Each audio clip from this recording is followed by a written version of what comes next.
Hey there, NPCs. Welcome to Rules of Cool, where we interview very special guests, creators, gamers, designers, and world builders. I'm your host, Rem, and today we are going to chat with Matt Lemon, Catalyst Demo Agent, and the driving force behind Shadowrun Missions Online, the official platform for convention legal story arcs for you to play from the comfort of your own home. This week's giveaway is a coupon, actually 3 coupons, for a free session of Shadowrun Missions Online. So type hashtag RemPC in the chat right now for your free entry to win. And for bonus entries, check out www.remalternus.com/nuyen and patreon.com/remalternus. Your support helps pay our cast and crew, so we greatly appreciate it. No, I can't right now. That is our friend Matt, who will be joining us in just a moment, who said, no, don't go to Patreon.com. Sorry, my kid was coming down the staircase and I was like, you got to stop, kiddo. Mute button is a beautiful thing. But we do have some news in the Rem Alternus world.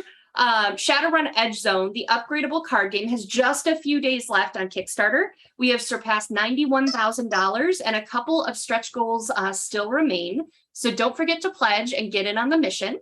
You can head to www.kickstarter.com/projects/CGL/Shadowrun-Edge-Zone and get in on the action.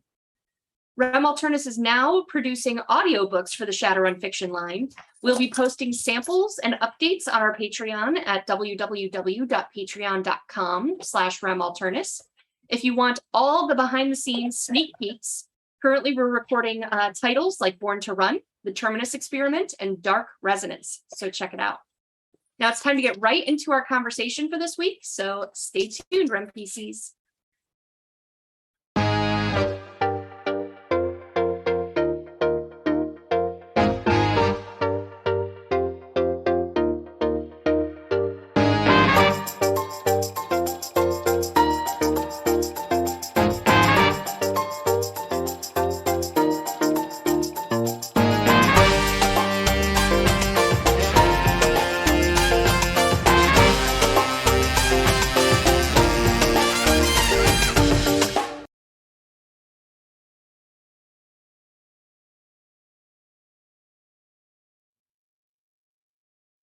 Welcome back, everyone. I'm here with my friend, Matt Lemon. Matt, how are you doing today? I would have been doing a lot better if I didn't just ruin your stream about 30 seconds ago. I apologize. My son was coming down the staircase to show me his homework being done, and I had to tell him to go away. I'm sorry. Listen, that's a proud moment that should be shared with thousands of viewers. I can call him back down. You can see his spelling words if you want. Ooh, you might get more right than I do. So, well, welcome to the show. I've had the pleasure of knowing Matt from convention life and getting to sit at his table to run a couple of the Shadowrun missions. So really big fan of Matt's GM style. But I kind of want to get to know you before we get into all the Shadowrun Missions Online stuff. So can you tell us a little bit about you and what is your history as a gamer? So in my day job, I'm an electrical plumbing, heating, and air conditioning contractor. I do the SRMO stuff on the side during the nighttime, whenever. I am a national competitive civilian marksmanship program pistol competitor. And let's see, what else do I do? I'm active in the Boy Scouts in my area and about 3 other organizations. So I got a ton of stuff going on. And a lot of it is due to my kids and whatnot. They are, as any parent would say, they're number one in your life. Aww. And my daughter is 7, Kira, and she is doing gymnastics at the moment. In fact, half of the basement down here, that is the other half of this room that you're not seeing, is full of gymnastics equipment and exercise equipment for her and my wife and me and my son to exercise with. And then my son is doing marksmanship as well. He's doing 10-meter rifle up at for the civilian marksmanship program as well. and he's been competing for the past 2 years or so, and he's not doing terrible. He's only 10 years old, so he's learning, he's getting there. But that's a little bit about me. I've been gaming for, oh shoot, I started back 3.5 D&D era. So not as old as a lot of people, but at the same time, I've got a little bit of legs there. It's when I started too, so no shame, no shame. Exactly. A bunch of my buddies and I, we went and got together and bought the DM guide and a player's handbook. And lo and behold, that weekend we got a blizzard in Northwest Ohio, and we were snowed in at my buddy's house, and we had plenty of time to learn how to play the system. Wow. So luckily we had a lot of Mountain Dew, a lot of Hot Pockets, and plenty of time to play. But to be honest, I haven't had the pleasure of playing a ton of RPGs over the years. D&D was my first.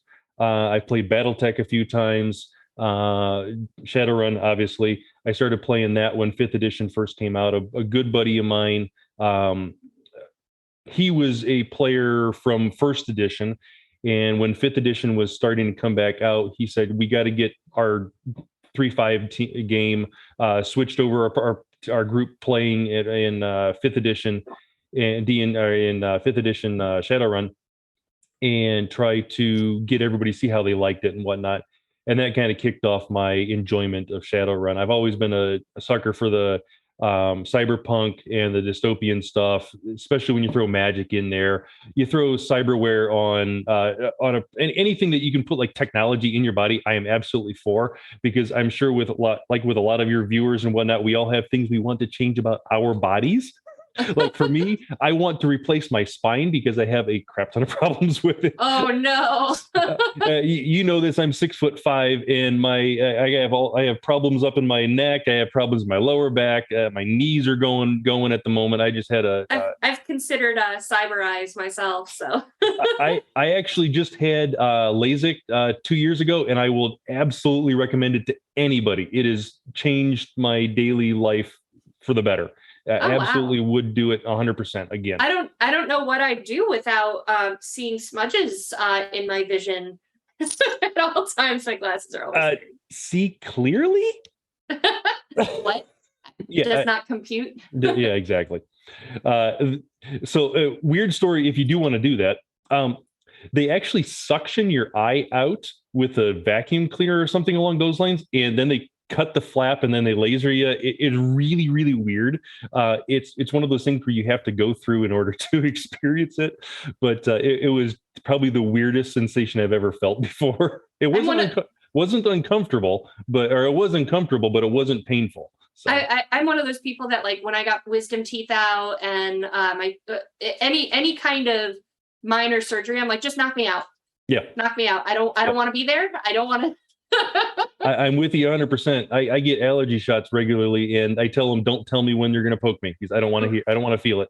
I don't want to tense up. I don't want to tense up. So, but yeah. So I've been playing 5th edition since 5th edition came out, and then I haven't played a ton of 6th since then. But that 5th edition was when I got my start in Shadowrun, and shortly thereafter, a couple years later, or about a year later, my buddy was talking about going to a convention and signing up for the CDT, and I said, "Why not? I enjoy playing too. I'll go with you." And so that was my first ever convention, actually. Which convention was it?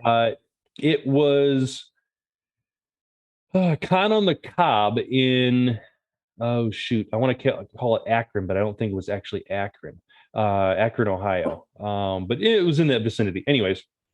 I don't want to call it dinky, but it was a little small convention, maybe 500-600, maybe 1,000 people at max.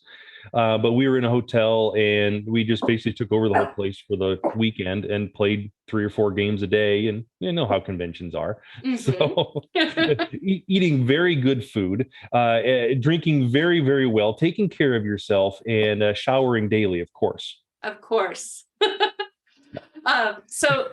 So that's kind of how you got into GMing is directly through Catalyst Demo Agent team? So my very first time ever GMing a game was 5th edition D&D, but that was me and my buddies screwing around and whatnot.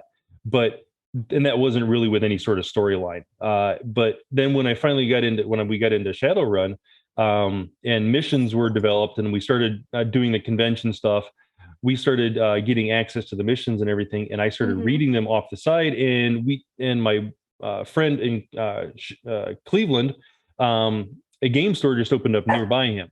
So his wife was pissed about that, because then he started spending more time there. But I digress. So I started going with him every other week, and he and I started alternating GMing. Well, I had never GM'd any games before. I played for a year at this point in time, but never GM'd any of the games. The very first session, and I don't know if he did it on purpose, but another GM that eventually became part of the demo team agency, but I don't believe he's currently still, but then anyways, as I was reading through, and I'm sure you've played in a game with Simon Andrews as a fixer. Yeah. Yeah. Well, you know how he is. Well, I kind of role played it very well. And that other GM came over to me and he said, "That was wonderful. Please continue to do that. I love it. Don't stop GMing this way." And that's kind of how I got started. Awesome. Oh, that's really cool. I love those demo agent stories as you make new friends and at conventions. Absolutely. So okay, so we kind of got through when you decided to become a demo agent. So where did the idea for Shadowrun missions online, or what we might call SRMO, during the stream, where did that idea start? So that was this was, I think, 4 years ago at this point in time, maybe a little bit longer. Mr. Johnson and Bobby Frankenberger, or Clifton Wright and Bobby Frankenberger, I don't know. Anyways, from the old Shadowcasters Network, actually started the whole thing as a kind of a pet project, got permission from Catalyst and all that kind of stuff to do this online thing as a kind of a trial thing.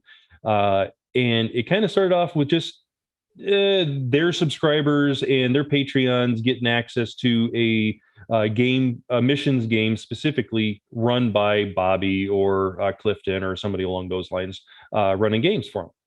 Oh, well, long story short, eventually I started volunteering and making, because we do the maps on Roll20. We roll dice on Roll20. We have Discord for the voice chat and text chat for in between sessions. So I got involved with running games there, and then I started creating some of the maps for the missions and whatnot. And they're not exactly the most polished things in the world, but at the same time, they were functional and they gave the players something to look at instead of a blank screen with just a grid. So and both Bobby and Clifton said, "These are awesome. We love it. We want you to keep on going." And so and eventually they started breaking off the SRMO Discord from theirs, the Shadowcasters Discord, which is now I can't remember, the Shadowrun community or something along those. Yeah, Shadowrun Community Network, I think, and it's And they broke off mine from there and gave me control of it. And I've built it up, and we have something like almost 800 people in it in the Discord at the moment, something along those lines. A good portion of them are active, at least commenting and whatnot. Not all of them are playing, but I would like to think that our Discord has become one of the primary sources for rules clarification, specifically for missions, primarily because me and myself and two other people on the demo team are the editors for the missions, and we are we do the missions guide and go through and review all the books and kind of make changes and whatnot that we have to in order to make them all missions legal. Cool. And make it kind of even playing field for everybody to use the new rules from the new books as they come out. So But as far as where SRMO continued from where the server broke off, eventually Bobby and Clifton started doing their own thing, different things that kind of diverged a little bit, and it became too much for them to manage. And by that point in time, I was really managing everything to begin with. Yeah. So they said, "Here, why don't you just take control of it? Take it off my plate, so we can do our own thing." And so that was a year and a half, 2 years ago at this point in time, and we're going Okay. strong at the moment. So Great. um, So good. if that's kind of how it started, tell us how this works. Like from someone that does not know what SRMO is, what do they need to know, and why should they care, Matt Lemon? Why should they care? Well, do you like rolling big fistfuls of dice? Yes. Well, you're not going to do that with us because we do it online and it's digital. Sorry. You bait and switched me. I did. I did. Anyways, no. So basically, what we do, so we have a website, which I believe it's linked a couple places by you guys. Shadowrun, srmissionsonline.com, and on that website we have an events list, a games list. All of our GMs that offer games are Catalyst demo team agents for multiple reasons, but the easiest one to do that is because of NDA purposes, because we get access to the missions before they're publicly available. Can't let Joe Schmo public have access to it because they're still in editing. Long story short, you know how that is. Right. But so we have all CDT agents running games, and they basically in right now there's like 4 or 5 of us that are active, and anybody who's a demo team agent could run games for us if they choose. Not all of them choose to, so we don't have a huge pool to pull from. But basically what they do is the GM will decide, okay, hey, Wednesday next week or Wednesday in a month, I know I'm not going to be doing anything. Usually I'm free Wednesday nights. All right, I'm going to schedule a game. So they put up schedule an event. After the event is submitted and approved by me, I will go ahead and on our Discord server broadcast an announcement saying, hey, there's new events up on the server, up on the website. Please go up and sign up. If you're interested in playing, it's a set time, set day, set GM, and there's usually 6 open seats for a table. When we do first taste events, which is our intro games, there's usually more for helping beginner players because it's a little easier to have a lot of people doing those. It's a lot of things to juggle, but at the same time, getting more people into the game is what we want to do. Mm-hmm. So having more open seats for that makes a lot of sense. But if you are able to, one, be interested in playing Shadowrun, you then go to the website, sign up for a game. Then you come to our Discord server, which you will get an email with our link. And I believe you guys have the link for that also. Mm-hmm. And so going onto there, you browse through there. We have links for for the 5th edition FAQ for missions rules. We have links for the 6th edition guide for missions rules. And you basically go ahead and build a character using those rules. Certain rules are disallowed. We're trying to not do as many disallowed rules as we did in 5th edition, but at the same time, some don't translate to organized play very well. So we have to make some calls. We've done some adjustments and whatnot. But basically, we go through, we have the players read through that, ask questions. We have multiple help channels. We have a very, very helpful community that will answer any questions for people relatively quickly, too. And if players want to post a PDF of their character up for review or just for suggestions, say, hey, I don't think this jives quite well or whatnot, they're welcome to post that, and then we can give them some suggestions, some feedback and whatnot for that in order to make some tweaks in here and there. Or even if they have no idea where to start, we can say, hey, go here, go here, go here, click that, and build your character. And luckily we have a group of people that have been developing Genesis for which is a 6th edition character sheet character creator. Tranyan is the guy that's on the server. He is the lead developer. In fact, I think he's the only developer that is running that show, and he is a huge help in doing a bunch of stuff online and getting some bugs worked out for players, or saying, hey, this works this way, that kind of sort of thing. Now, and then, just for our viewers, Genesis is the character sheet creator for Emerald Glitch that we play every week. So you'll see those character sheets in Roll20, and the recent partnership that was announced between Catalyst Game Labs and Roll20 is also utilizing Genesis to get character sheets built. So that is a great segue, because that's the next step. Oh, yay. There is so Genesis is compatible with the 6th world character sheet on Roll20. Chuz is the creator of that template. Well, I shouldn't say he's the creator. He's the person that took it over and is now developing it. Somebody else created it originally, but he's started to manage it and whatnot and created everything. And he's done a phenomenal job getting everything working properly. He and Tranyan go back and forth together and help each other figure out code and all that kind of stuff. So now that you've gone through and read the guide, read the FAQ, built your character in Genesis, or in case you're playing 5th edition, you can use Charmer 5, and that's also linked on the server. We're trying to make it as easy as possible for players to find, hey, this is the source for this is the source for that, and go from there. But after you figure out that, the next step is to wait for your game time to come on. You can contact the GM that is running the game.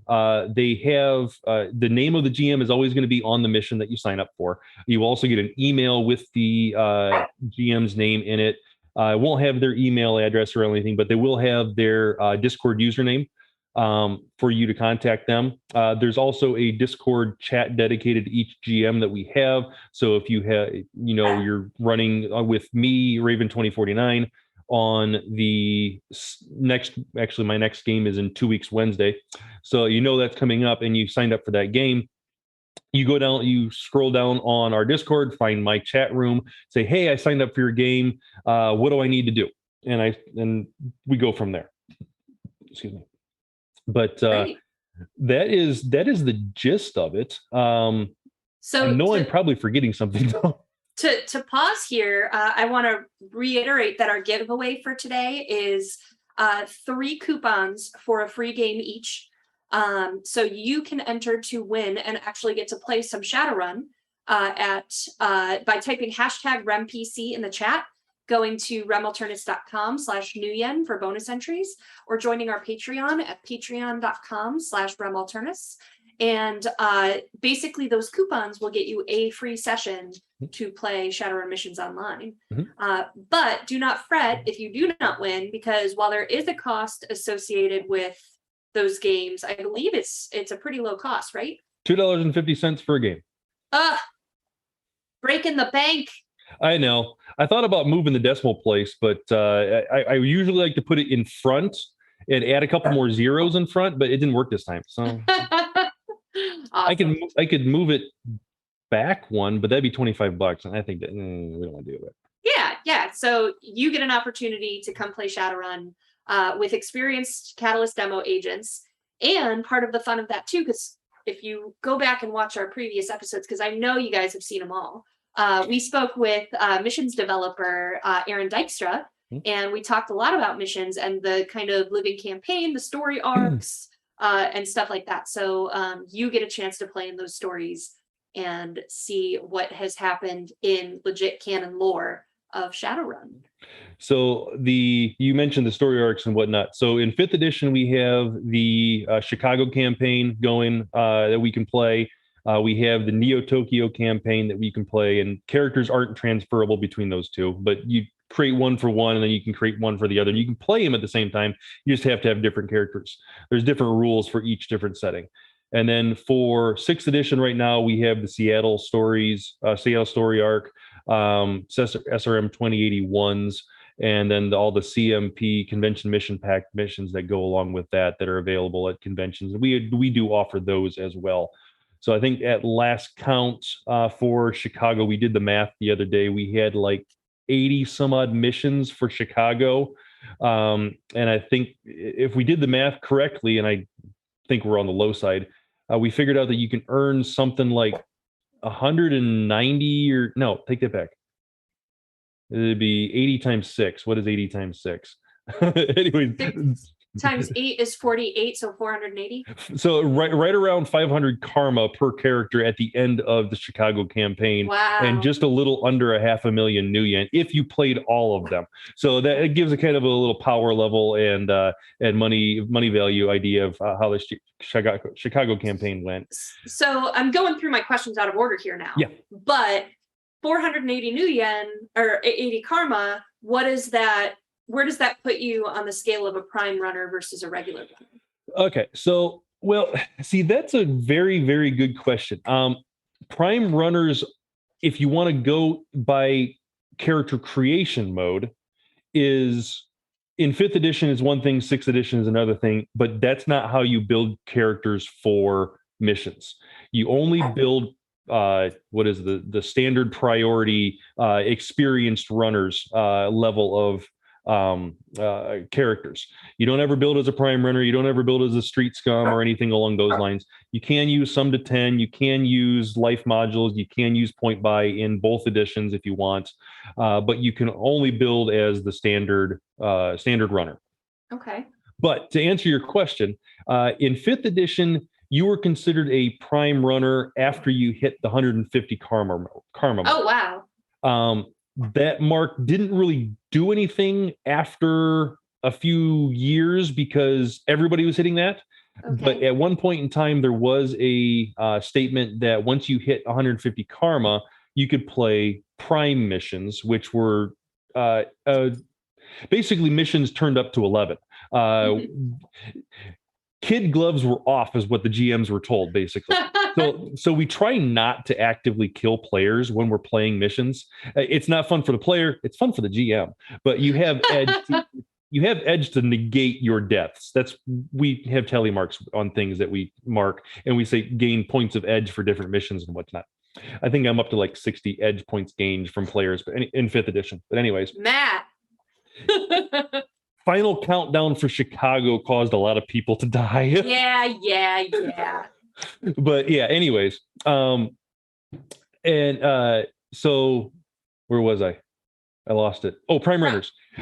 So in 6th edition, it hasn't been established, to my knowledge, what number that is yet. Obviously, you have the character creation capabilities of building a quote unquote prime runner, but it actually doesn't apply for missions. Like I said, you can't build a prime runner in character creation for specifically prime runner for missions play.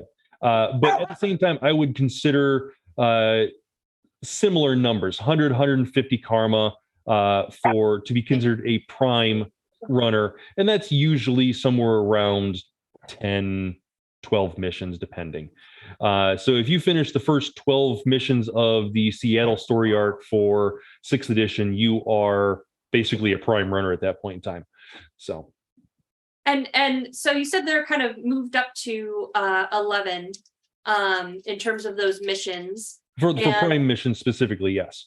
Right. So just, I know we kind of did this a little out of order, but what is a prime runner for those who have not gotten to play yet? Well, see, that's a hard question to answer, at least in my opinion. The book tells you that a prime runner basically uses different points on the arc to make you a prime runner. 5th edition, basically all it changed was your money, if I remember correctly. It just bumped you up, it gave you more money for each priority that you chose.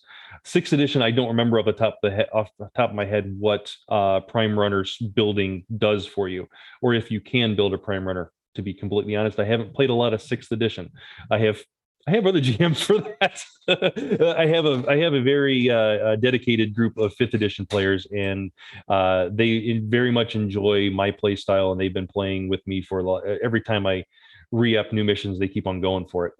But as far as the mission itself go, when a prime mission moniker or PM moniker is added to the end or added to the beginning of a mission, basically instead of you're going to instead of going for, like, an example for a regular mission, you would go to a store on the corner, start and rob the place or something along those lines for a first taste event or something like that. It slowly builds up to an extraction job or a hit job, or this person's missing, go find him, or a police officer calls you and calls your team, or gets in touch with the fixer, which contacts your team and says, hey, we have a missing people, or we have a situation that we need some out of the box people to take care of, and go from there. A prime mission basically, like I said, takes those type of missions and turns them up to 11. For example, one of the missions that I wrote, a prime mission that I wrote, or at least co-wrote, I should say, it was based in Las Vegas. And it started out with you guys waking up in the desert with all your gear, surrounded by a HTR team, 6 mages, 4 active spirits, and a bunch of other stuff going on. Basically, it's a misunderstanding starting out, but you are put into the meat grinder from the get-go, and instead of slowly ramping up to a combat, you're starting at either combat right away, or you're put into a situation where, yeah, if you don't do this right, you're fragged. And there's a couple of paths you can take that are scripted, a couple of paths, but there's always the thing that GMs are always directed to improvise if they need to. If it sounds plausible, do it. It sounds to me, because the way I imagine Shadowrun missions usually is you meet the Johnson. Yep. Then you have the legwork phase, and then you recon, and then you have your run, and then all your plans fall apart. Like, there's kind of that like formulaic way that a mission can go, or usually in my experience at a convention can go. And so this kind of turns that on its head, where you just wake up and go, well, Drek. Like, I'm not saying every single one of them is like that, but the particular one that I wrote, yes, it's very much like that. You're rolling over on the wrong side of the bed, stepping outside of the bed, stepping on eggshells immediately, slipping, falling, cracking your head on the dresser next to you, rolling over, rolling onto a pile of dog poo, and continuing on throughout the day. That's basically my idea of a prime runner. You're prime mission. You're being put into bad situation after bad situation after bad situation. Whereas a prime runner itself is kind of that, to put it in a poor analogy, probably is a higher level D&D character that, like, at level 1, you might lose to a team of wild horses. That totally happened to me recently. But by like level 15 or 20, you're facing gods and things like that. So if you wanted to use a D&D analogy for it, I would actually consider prime runners being about 10, level 10. Okay. But the better way of, I guess the better way of seeing the GM side of it as far as prime runner goes, I take it back. Player side of it would be better. So normally when you build a character for 5th edition or 6th edition, you're aiming for you're aiming for your niche skill to be as good as you can. Street Cham, you're going to have your guns, your melee up as high as you can. Mage, spellcasting, deckers, hacking, et cetera, et cetera, et cetera. Well, obviously for prime runners, you're going to be getting more and more karma, more and more money, so you can upgrade your gear, you can upgrade your skills and whatnot. But my thinking of a prime runner would be that you have taken that niche skill, advanced it, obviously, but also built sub skills to help your team, help yourself do your job better, that kind of sort of thing. So instead of having, in dice pool terms, having 16 dice, 18 dice in your primary skill out of character creation, by prime runner status, you should have 20 to 24 dice in your primary, and then potentially another two skills below that at your 14, 15, 16 mark in order to better round out yourself and round out the team that you're working with. So Gotcha. if you want to use that analogy and you want to go with dice pools, that's probably the easiest thing for people to understand because that's the numbers you're building up as you're building your character. Okay. You're building your dice pools. So now you had mentioned as well that there are 5th edition and 6th edition missions. Yep. In 5th edition, you're running, you said Chicago and Neo Tokyo. Mm-hmm. And then what about 6th edition? 6th edition is Seattle currently. I do not believe I can. I don't believe it's been revealed yet where we're going to for the next iteration of missions, but there is going to be a change, I believe, after mission 24. But don't quote me on that, and I'm not sure if I can actually say that. So maybe bleep that. But anyways, it's going to be okay. It's what I thought. So, anyways. So right around, we're going to do a reset just like we did with between Chicago and Neo Tokyo, and everybody's going to start over fresh. And I don't think I can, like I said, I don't think I can tell where we're going yet, but I do know where we're heading. It's going to be fun. I don't think, in my knowledge, we've ever been there as far as missions wise. I know there's been a couple of books set in that area, and I don't believe there's been any published like rule books or anything along those lines for the area yet, but I believe there's some in the works. So neat. But as far as to kind of step back just a little bit and kind of further delve into that, so there's potentially four different tiers of missions.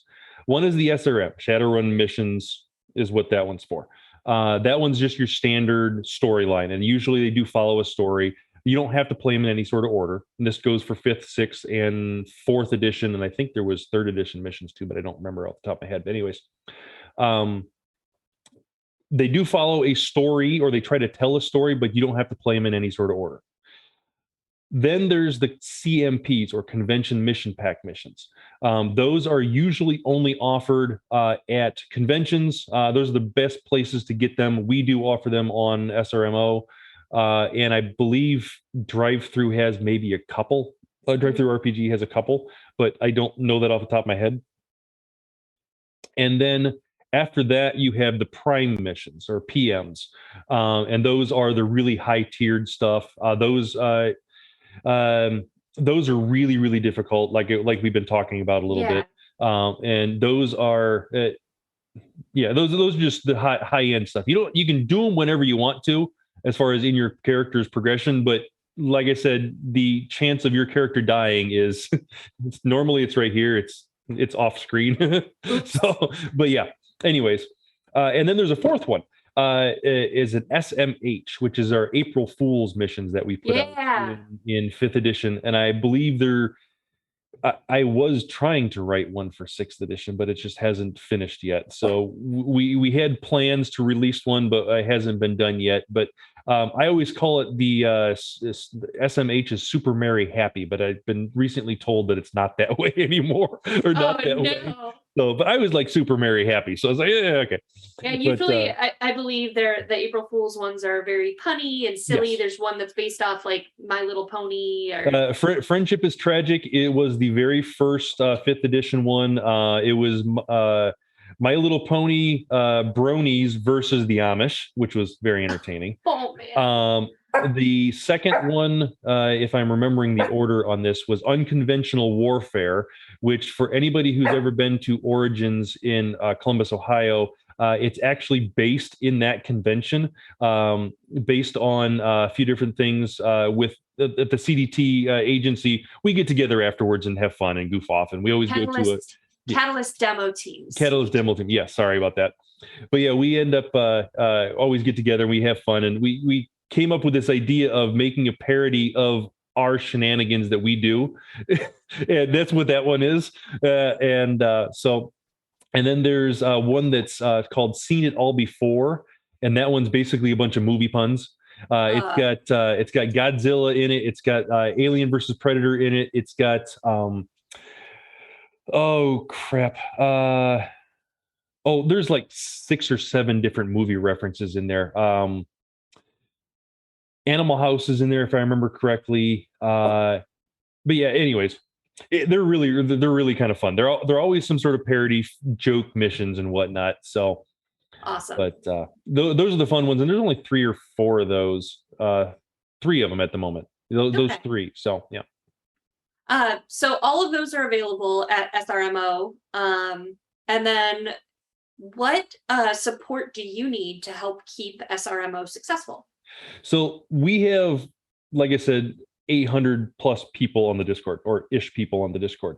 Um, so when we submit when GMs submit an event, and I ping it and at everybody on the Discord server and tell everybody it's live on the website to sign up for.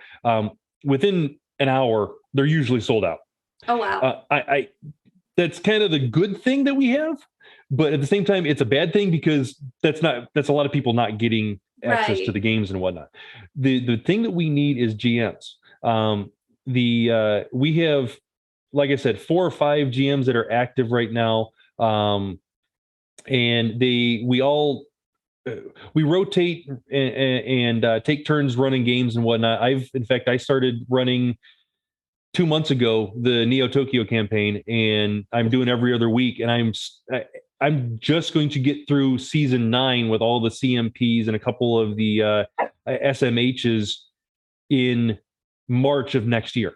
So that's how long it's going to take me to run all of those missions throughout. And I haven't posted all of the events for signups yet, but a lot of them have already been posted, and all of them, like I said, sold out within an hour or two, something Wow. along those lines.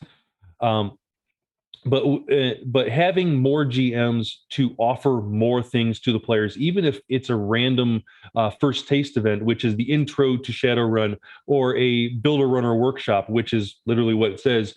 You get in and you help players build a runner in Roll20, in Discord, in through using Genesis. However, pen and paper, it makes no difference.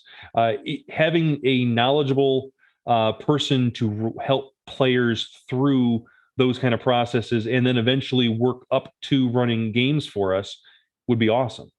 The only requirement that we have, like I said before, is that players or GMs are Catalyst demo team agents because of the NDAs and all that kind of stuff, that people get advance copies of the missions.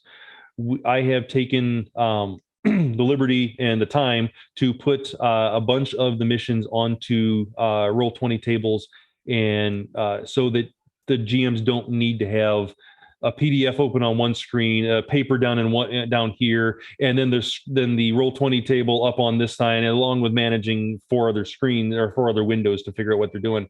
It's all right there in front of them on the Roll20 table. So if what you need are GMs, and GMs need to be CDT agents, Catalyst demo team, how do they get started with that? So there is a let's see. I'm trying to remember how to do it myself because it's actually changed recently. Tom, if you would look that up, or Tesla, would you look that up real quick and give that to the people to do that real quick? Oh, anyway, sorry. Well, so the guy in the background that I'm talking to is the tech guy, but he's going to do some searching and finding some information for people who are interested to locate that link and whatnot.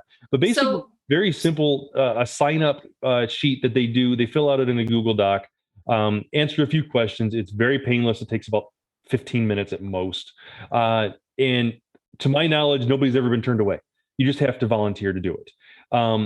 After you do that and jump through one other hoop, which means you have to have a Google email address, and you run a mission or BattleTech mission or something along those lines, you'll submit that event through our secure website for the demo team. We give you you get access to all of the missions at that point in time, and you can then start running events for us.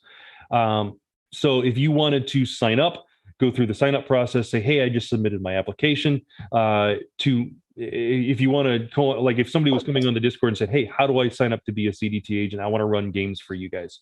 I want to run games for SRML. Find us on the Discord server first and foremost. Cool. Secondly, there is a pinned link, if I remember correctly, in our lobby channel and in our general channel for just this purpose. Go to that link, fill out the form, then go. After you do that, it usually takes about a month, depending on when you fill out the application, because the person that's in charge of approving everything has a very detailed or very demanding day job as a kindergarten teacher, and she has very little time, especially with a newborn on her hands as well.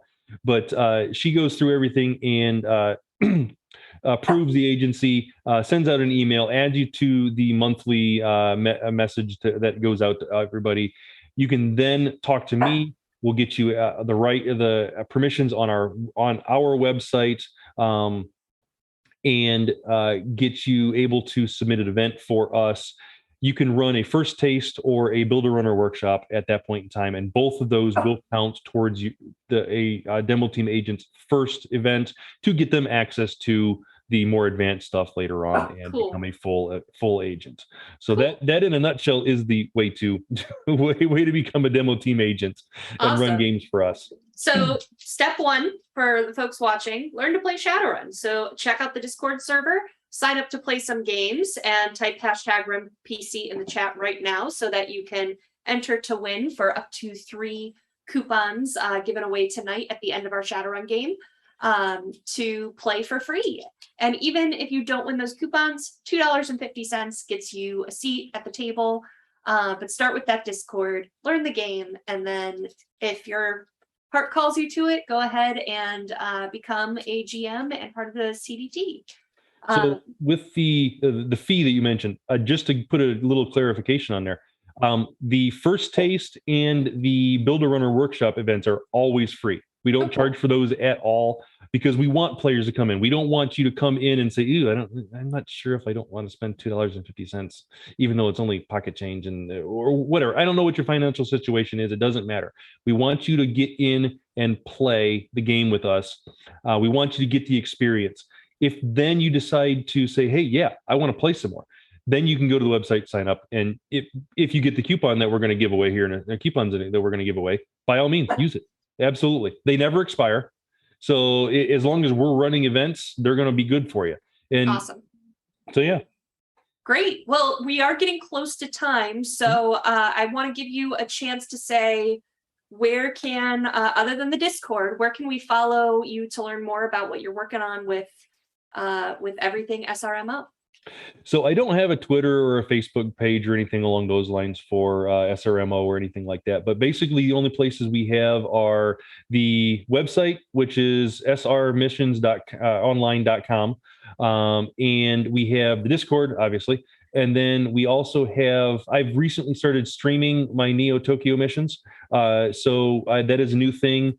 We've also been doing some of the other players in the Discord are also streaming stuff. It's not specifically SRMO stuff, but it's one of those things where we're trying to broaden the community. So we're giving the players and the other members of the community the option to be able to share their Twitch streams or what other streams that they have in order to get more people and collaborate and all that kind of stuff. So awesome. Well, thank you so much for joining me, Matt. Thank you for sharing all of your passion and enthusiasm and time to keep Shadowrun missions alive outside of convention season. And just thank you for all the time you put in and the energy into GMing and making a fun game for your players. Thank you very much. I really enjoy GMing. It gives me the opportunity to screw with players, because let's face it, that is the number one reason, aside from the sound of dice, that you get into GMing. And number two, it gives me. I've always been in the situation where there's always been a shortage of GMs. Nobody wants to GM; they always want to play. Yeah. So I actually really enjoy GMing. So I have no problem offering my services like in SRMO in order to do this kind of thing for players in order to get their feet wet, enjoy it, and hopefully broaden their horizons and keep on playing. As long if they're enjoying it, then that's what I want. I want people to enjoy it. I may get a couple of points of edge from you eventually, but at the same time, that's how the game works, and that's half the fun also. Well, thank you guys so much, and thank you, Matt. And stay tuned, everyone, because we will be right back.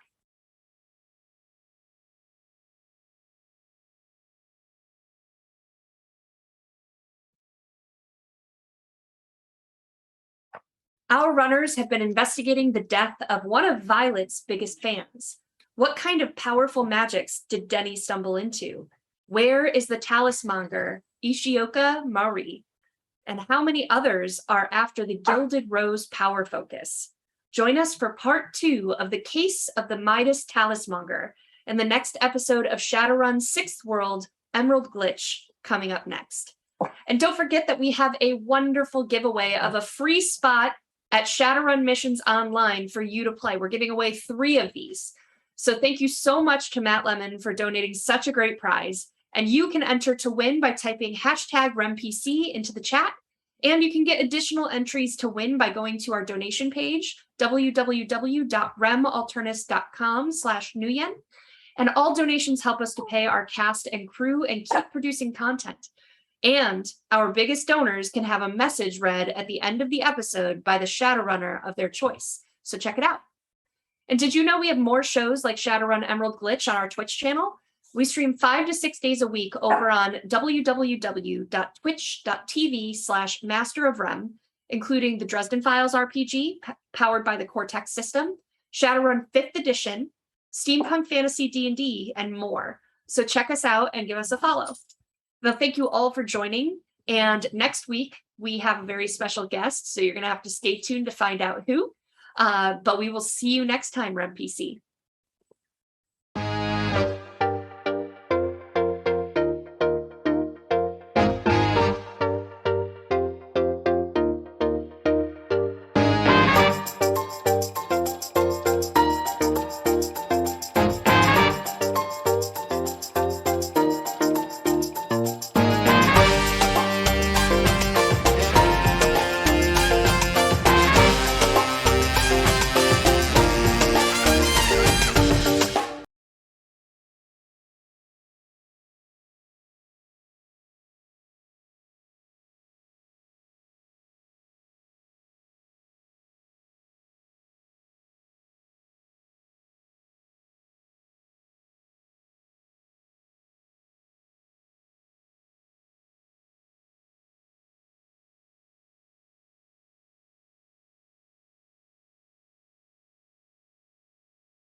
Welcome to the 6th world, Shadowrun. Edge Zone. New visuals. Enhanced design. Choose your runner. Collect your Midas. Buy the latest cyberware, bioware, gear, magic options, and weaponry. Accept your mission. Fight to survive. Unleash your power. Slow down the competition. Come out on top. Edge Zone. The Shadowrun upgradable card game. Now you make the power plays.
The earth has changed.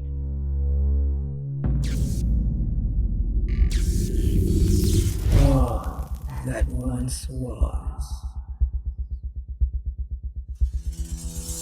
is no more.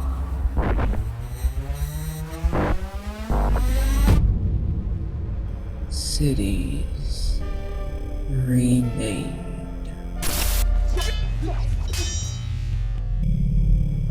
Power reshaped.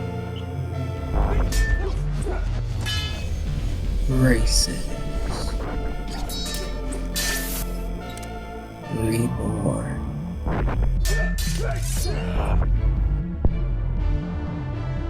Reality reimagined.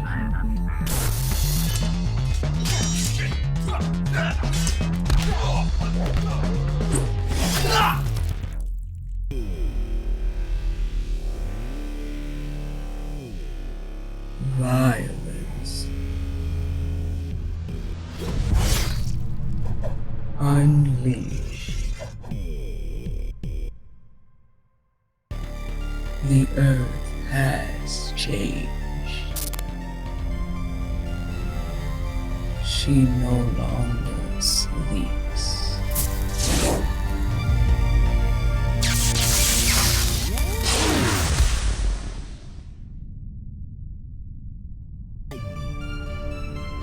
She has awakened.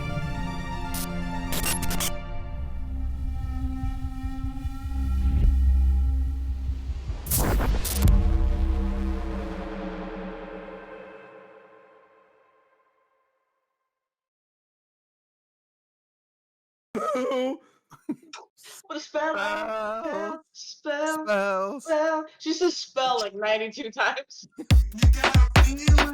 Spell, spell, spell, spell, spell, spell, spell, spell, spell, spell, spell, spell, spell, spell, spell, spell, spell, spell, spell, spell. Oh, well.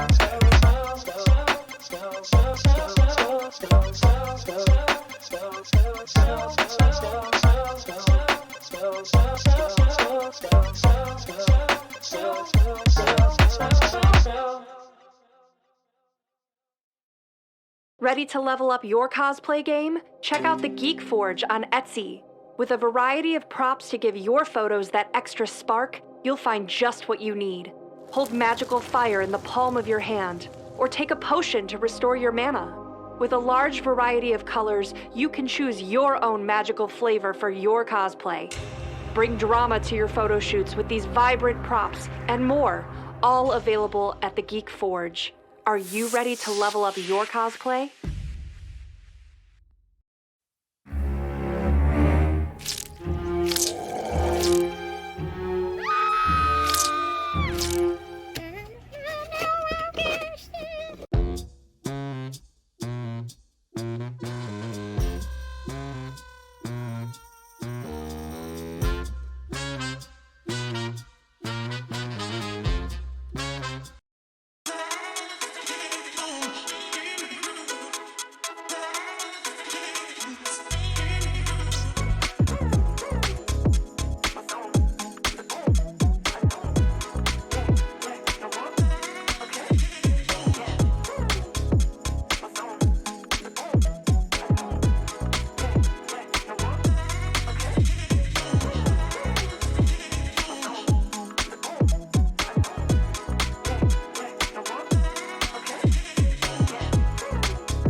NPCs. Welcome to our actual play of Shadowrun 6th World, Emerald Glitch. I'm Bob, your GM, and tonight we continue the case of the Midas Talismonger. Not Technomancer. I've got Technomancers on the mind, apparently. So previously on Emerald Glitch, we had a concert from Violet, who found out that her fan, her number one fan, was a private investigator who sent her a message titled "Dead Fans Switched." Basically saying, if you're reading this, I'm dead. So we had a ladies' night where the ladies of Emerald Glitch went to Denny, that's the private investigator, to Denny's office, and found that Denny had been made into a golden statue. Somehow. There's definitely magic involved. And there was a potted plant spirit that did not like people threatening its windowsill, but was pretty easily dispatched. Then our runners went out to they did some legwork and searching the office, and they found that that Denny had been investigating a talismonger named Ishioka Mari, who runs a talismonger shop out in Snohomish. Apparently sells talismonger supplies to, among other places, Aqua Arcana, which is one of the big agribusinesses out there. So we pick up, let's see, so at the very end, Violet went to talk with the farm down the road, bought some fresh cantaloupes, and apparently the fresh cantaloupes didn't agree with any of the three of them. They're just not used to fresh food. So we pick up with Mr. Bell. So Mr. Bell, you arrive at the front desk. It's probably about 10 o'clock or so in the morning. And the concierge is there.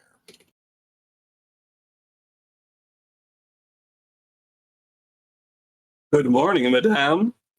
Early call today? Good morning, Mr. Bell. Your comlink buzzed a little while ago. Oh. I'm sorry to have missed it. You should check it. Right away. So so as you pick up your comlink and you check, it's a text message from Violet asking for help in looking into a case that apparently a fan or friend of hers had fallen upon hard times, and she was asking for you to meet her, and she gives you an address. But it's a text message. Mistress, I am being asked to assist in the locating of an individual. No price has been discussed yet. I see.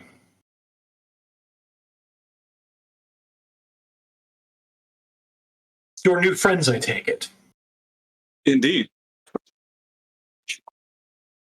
You should go, but you ought to inform your new friends of proper procedures. Take one of our special cards for that.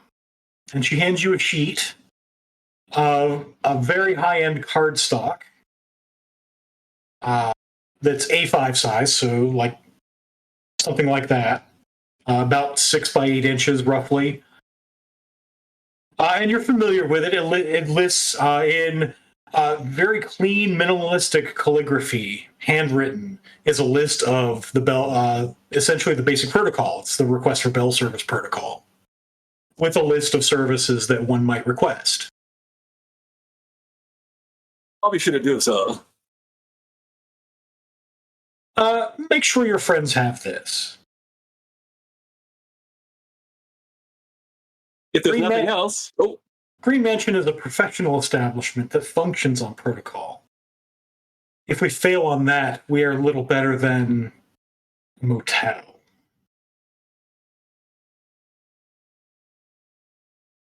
I will inform them. That'll be all. Unless you have something you want to ask. I do not, but I trust the item of interest was secured. Yes, that's a very interesting item. Wherever did you procure it? From the top floor of a building under the watch of a technomancer. Seemed to be a collector. Collector. And is this technomancer still living? I don't remember. Did we? Did we kill him? He's quite dead. Oh. Yes, he was drowned in a water spirit. Oh, right. Okay. He is off the board. Well, I guess if needs must. The item is very interesting. If you should find the rest of him, I'd be interested in meeting him. Very well.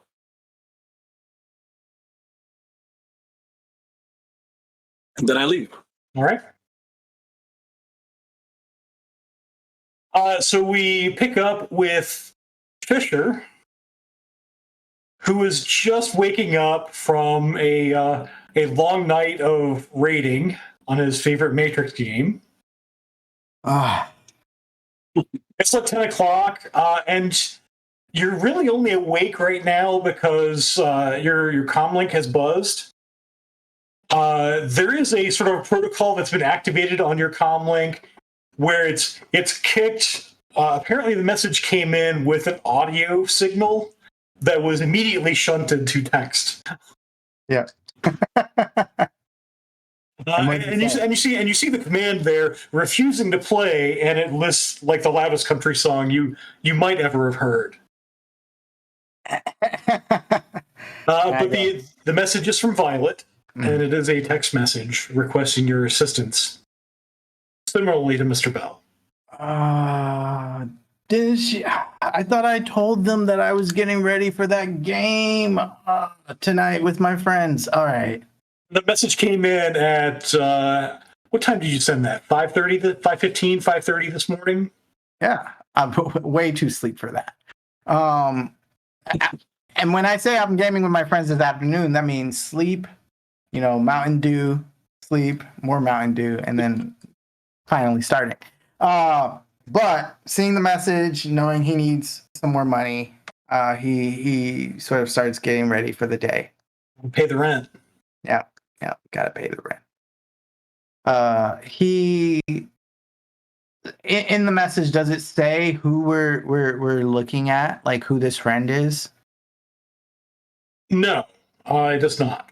It gives an address to meet, and says meet at. I'm not sure a time was specified in that text message. All right. I will try to message back. I don't know if she'll be able to answer me right now because they might be already doing their thing. But I will message and be like, yeah, okay. I'm getting up. Just give me a second. And then he'll be like, all right, you want me to come and pick everybody up? And then he probably gets, does he get a response? Yeah, so you get a response. So we go back to Violet, to Nova, and to Curie, who were outside the Talismonger shop in Snohomish, after just having their unfortunate reactions to the cantaloupe and deciding that maybe cantaloupes are better thrown. And that is when your comlink rings, Violet. I'm just getting up. What's going on? Do you want me to come pick everybody up from their house? Sorry, I'm just waking up over here. We are a piece down the road from houses of any type, really. But we had some cantaloupes that are good for throwing. So if you want to come on out, this is where we are. And I will send a pin. It's 10 a.m. Okay. All right, I'm on my way. It sounds like everybody else is there. Is everyone there? Everyone but Mr. Bell. I could not get a hold of him this morning. All right. I send a message to Mr. Bell with all of my ad blockers on. And it goes, Mr. Bell, I'm sure you are. Like, it's just the most formal, like, worded message saying I'm coming to pick you up, get ready. But it's just like, please prepare the package on, like it is as fake code as it can be, because I have not taken the time to actually learn correct protocol. So it's just me.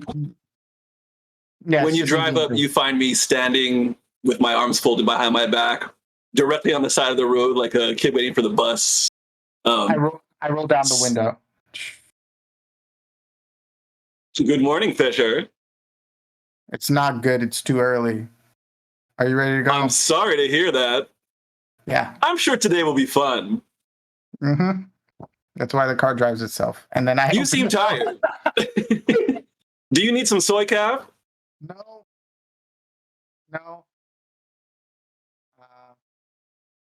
Maybe. No.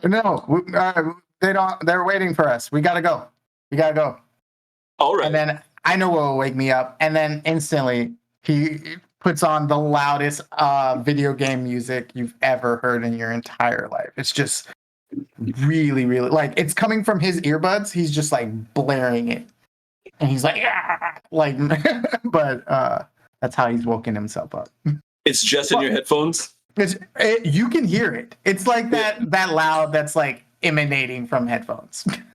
Somebody who's blasting music so loud from their headphones that you can still hear it. Yeah.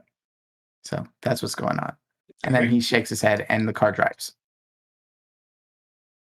So you punch in the address that Violet gave you and hit drive.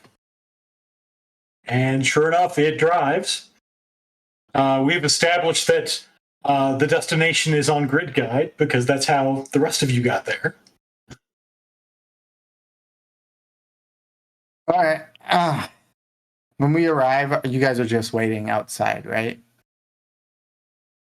Then he sort of, the car pulls up. I sigh frustrated. I go, good morning, everyone. It seems you guys have been going for a while. Your lovely taxi service has arrived. How can I help you today? 2 stars, you're late. I'm still here. The back door of the van slides open. A 2-star rating? That's unfortunate. We'll try to do better. It's like, we're actually not in the business of ratings. We don't really care. So, all jokes aside, though, what are we looking for? Who are we looking for? What's going on? Like, I heard it was someone you knew, right, Violet? So it's a young man who was a fan of mine, and his name was Denny. And he sent me a message this morning that said, if you're getting this message, I'm dead. And so we went to his office, and he was, in fact, dead, but also encased in gold. Oh. And there was some... there was that rose that was stolen from the other place. There was definitely a rose. So a recap of the case at hand. Denny. Yep. Peter Denny Denton was a PI who was hired by Marin Kwasanique, whom you guys killed That's the guy who drowned in the water spirit. Mm-hmm. But he was hired 2 months ago to recover a gold gilded rose. Uh-oh. That apparently was switched out for a fresh rose. And so pictures of both of those. So when he located it, it was actually switched out. So it was switched out in Quasnique's collection. Which is why he hired Denny. He apparently was running into dead ends until he stumbled upon a Talismonger shop in Snohomish. This being the place you're in front of now. Got it. There are some surveillance photos or reconnaissance photos of apparently he broke in there a couple of nights ago. And then he got a call from Ishioka Mari during Violet's set. And that's when he walked out. Got it. So the first thing I'm going to do is search for any like news or tale of anyone being things being randomly turned into gold. That sounds odd, and like someone would post about that on a forum somewhere, right?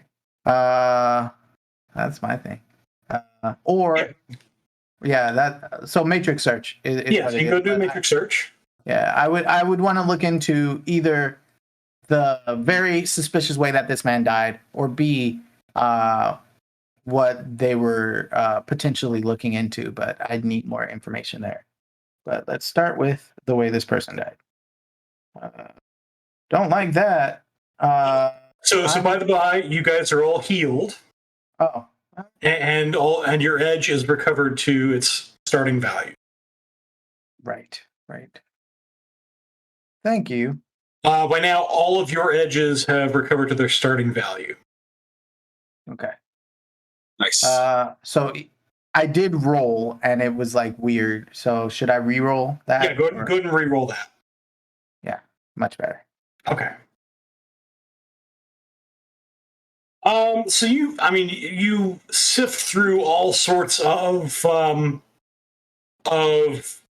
legends, the story of the Midas touch, of King Midas. There are, you sort of dig deep and find this, of course, would have to be some sort of a magical phenomenon. You do find there are people who have tried to invent spells to turn stuff into gold. But that's why you have also found that it's fairly common practice for people to not take magical gold.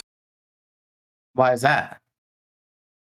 For just this reason, in case it's been temporarily turned to gold, or in fact there are spirits who have the power to create temporary wealth. Got it. So anything that has sort of a magical aura to it, they want to hang on to it until the aura fades before they'll accept it as real. Got it. Was there any like residual magic stuff on it? He sends a message to Curie and says, Hey buddy. Just looking into this this gold finger dude or woman or person. Just wondering, was there any kind of like aura or resonance or that magic stuff that I know you know way better than I do? The man who was gilded and dead, there was residual magic around him. The spirit that we found on the window, I believe, is connected to this Talismonger, who likely has this rose, this gilded rose that is a power focus that we have identified. That's pretty much what I know. Yeah. So thinking back on it, you didn't. I mean, you didn't roll badly, but you didn't roll spectacularly when you were sensing the gold statue. But you do know it was more than just residual magic. The other thing I just remembered as well, it had a similar aura to it as that hand that was in the Technomancer's apartments. So we should probably, I mean, at this point it's probably been taken already, but we should probably check to be sure. Actually, that gives me an idea. I actually say that part out loud instead of texting it back.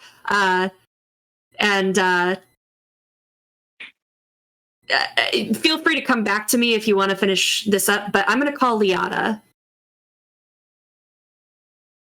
Okay, so yeah, we'll come back to you. You just hop off in the middle of the message. I'm like, yeah, absolutely. Yeah. I was like, it was going so well. It wasn't a mean thing. It was just I got distracted. You got distracted. Yeah. Simultaneously, this person. While Fisher is doing his deal, I go up to Violet and I say, "Violet, Mr. Bell, the Green Mansion is a traditional establishment that prides itself on a strict code of conduct. We have protocols in summons," and I hand her that card that I was given by the concierge and proceed to go like as if he was like buying a timeshare. I go through the entire like process and protocol for the mansion. I'm gonna literally send you all the services. Maybe I'll just put it up in chat for everybody to see, because I would say it loud enough that everybody could hear. Basically, just pitching you membership, basically at the Green Mansion. Like, these are the highly illegal acts that we are willing to do for the right price. Well, I wouldn't outline them, but I would hand her the card that has all the details on it. Yeah. Oh, I didn't see any of that in y'all's advertisements that I get on my comm device. Well, we do operate in the shadows to some degree. But here's your invitation. And I actually hand out cards again to everybody around. It's once again like a literal cardstock card with a comm code on it. It says ask for bell service. And actually this time there's a little box in the corner with a green bow on it. It's like a different type of invite. As I get out of the matrix and see this card, I go, what am I supposed to do with this? And he just like chucks it in a cart, like a cup holder. You put an ashtray. I take the card and I wiggle it like this. I want to let Curie do the call, but I also want to talk to them after, to the other two. So we'll do Curie's call then. So you call Liata. And let's see. Hello? Hey, it's Curie. Bit early, but yes. What can I do for you? Is it? Business. Are you aware of Ishiako Mari? Is that the name? Ishioka Mari. Ishioka. Ishioka Mari. Another Talismonger.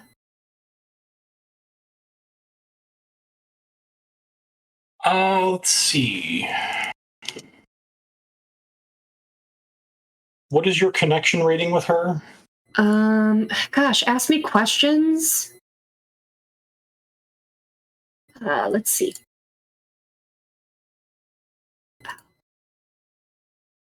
There. Contacts. I think it's like 2. Social. Connection is 2. Loyalty is 1. I'm new to town, so. Okay. Yes, I've heard of her. She runs a little shop out in Snohomish. Likes plants a lot. Any news on her beyond her shop? Not really. I mean, we don't run really in the same circles, but I know she sort of runs some, does some spell research on the side. Now, what about an item that is a golden rose that is a power focus? Have you heard of it?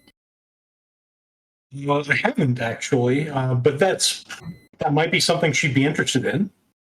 And finally, what about any news about a hand that, when it touches things, turns things to gold?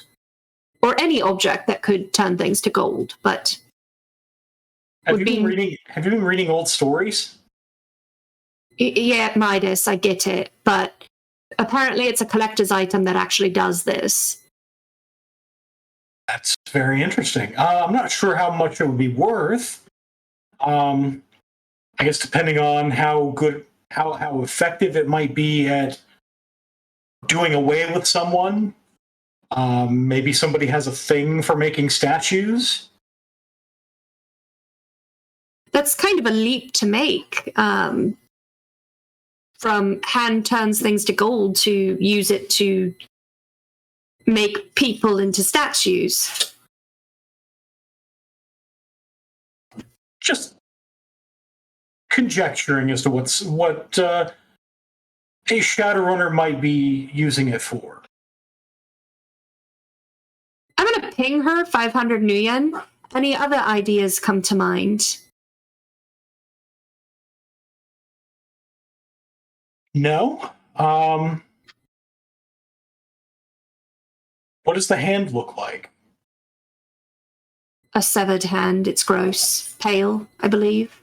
Pale, severed hand. Okay. I mean, I'll keep an eye out for it, but I haven't seen or heard anything of it. If you hear anything about it making rounds in the Talismonger network, will you let me know? Will do. I forget to say bye and hang up.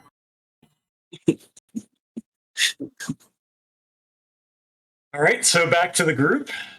That's why the loyalty is only 2. Loyalty is 1. Oh, but even I did pay 500 new yen for the information. For one temporary loyalty. I go, all right.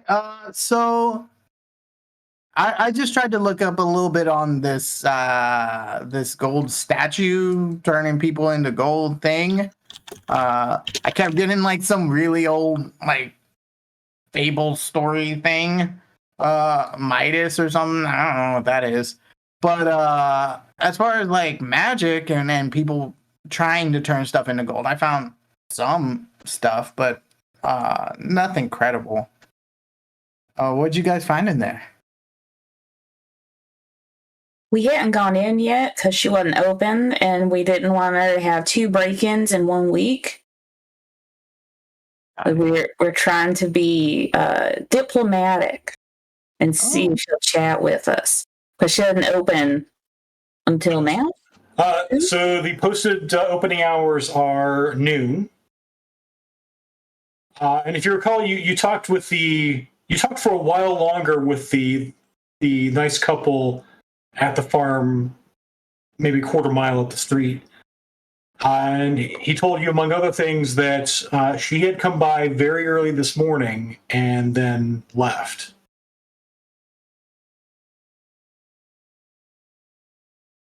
So she might not be here, is what we're saying, right?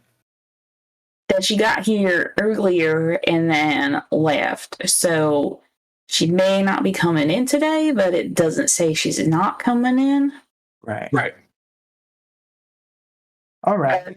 And the nice folks did tell me that we saw it on the social medias too, that the shop had been a target by the Humanist folks about a month ago, and so they did some renovations on that. So I didn't want her to get the wrong idea of us when we're trying to figure out what happened to Mr. Danny. Okay. But I think he broke into her place, and I think she might have been mad at him. Can I look up some stuff on her real fast? Sure. Like what do we already know stuff about her before I do that? Let's see. You know, not much. That she runs this shop. That she does a lot of business with Aqua Arcana, which is one of the two big agribusinesses in Snohomish. She's a troll, which kind of explains why the humanists have given her some trouble. They suck pretty hard. So I mean, says the other troll.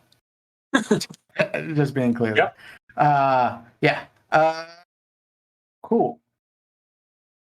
What does the building look like? Yeah. So the building looks like it's kind of a built-up fruit stand.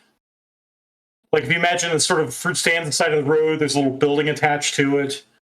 And So you've seen, and by now you guys could have shared. I mean, there were the reconnaissance photos from inside, and according to those reconnaissance photos, there's most of the place is filled with potted plants and assorted other plants of. And then off to the side, there's like a little, there's a tiny office. And that's what it looks like inside, but not necessarily what's happening right now inside. Right. These are pictures that Denny took before he died. Okay, and I'm imagining when you say that it's like a standalone kind of building, no buildings attached to it on the sides. Yeah, I'm gonna take a lap around. Okay. I'll cloak and take a lap. Or I want to spend 4 edge actually to make 2 4s into 5s. Okay. Yeah. Oh, I didn't believe so. So that's 5 hits. Okay. So real quick, you take your lap around and you see there are places where there might be windows, but they all have like little wooden shutters that have been sort of flapped down and locked. No signs of anybody like currently any signs of forced entry or anything like that. Right.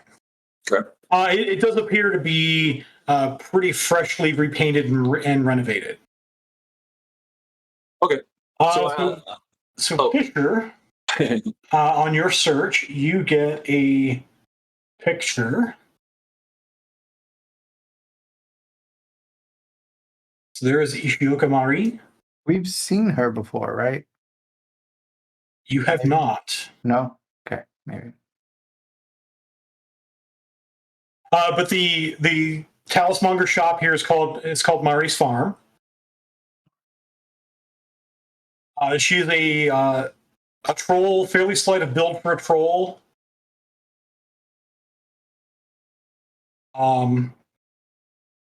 And with 5 hits, you also find that there's a deed to a property about 3 miles from here. That's zoned for agriculture. Ooh. Anyone want to pay a visit to Mari Ishioka's farm? If we think she's not coming here, I didn't have much luck the first time, but perhaps a spirit inside has information. So maybe we check that out before we leave. Yeah, agreed. Then, without saying another thing, I will glare at Nova and sit down on the ground, leaning against Fisher's tire before I go full astral. Okay. Oh, yeah. That's right. It's pretty dirty to just sit on the ground like that. My astral form. Okay, so you leave your body. I go as she leaves. So what would happen if we just left? That would be mean, right? I thought you guys were on good terms now. What is it? It was just, an idea. And he like leans against his van and All right. waits. So meanwhile, so you're going inside, are you? Yeah. Okay. Very, very carefully and obviously, like, clearly, like, not trying to sneak so that I don't get attacked by spirits. I'm just going to kind of be like, hello, is everything all right here? She's supposed to open, but is everything good? Customer? Potential friend? So as you stick your head in, you do see that, I mean, this place is full of life. Yeah. Enough that there's extra magic here for those of the plant persuasion.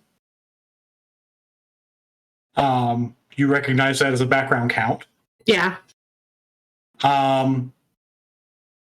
It is not as awesome for those of you of less plant persuasions. But you also do see a spirit sort of hanging. So inside there's a skylight. Mm. And there's sunlight coming in. And sort of hanging from the four corners of the skylight is this sort of, in astral space, this sort of mass of vines. Well, hello there. Hello.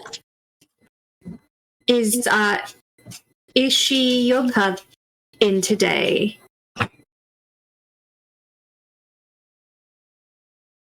Mistress is not here. Perhaps you could come back later. And she's supposed to be open, so I was worried that maybe something happened to her.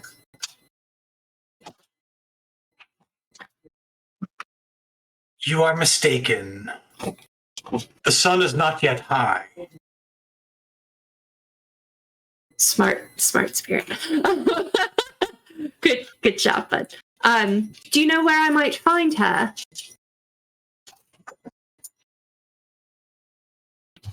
Yes.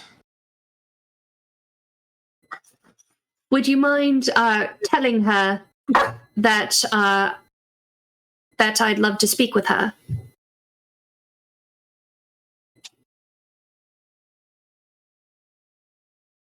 She says she is closed today. Well, I do hope she's feeling better. Thank you.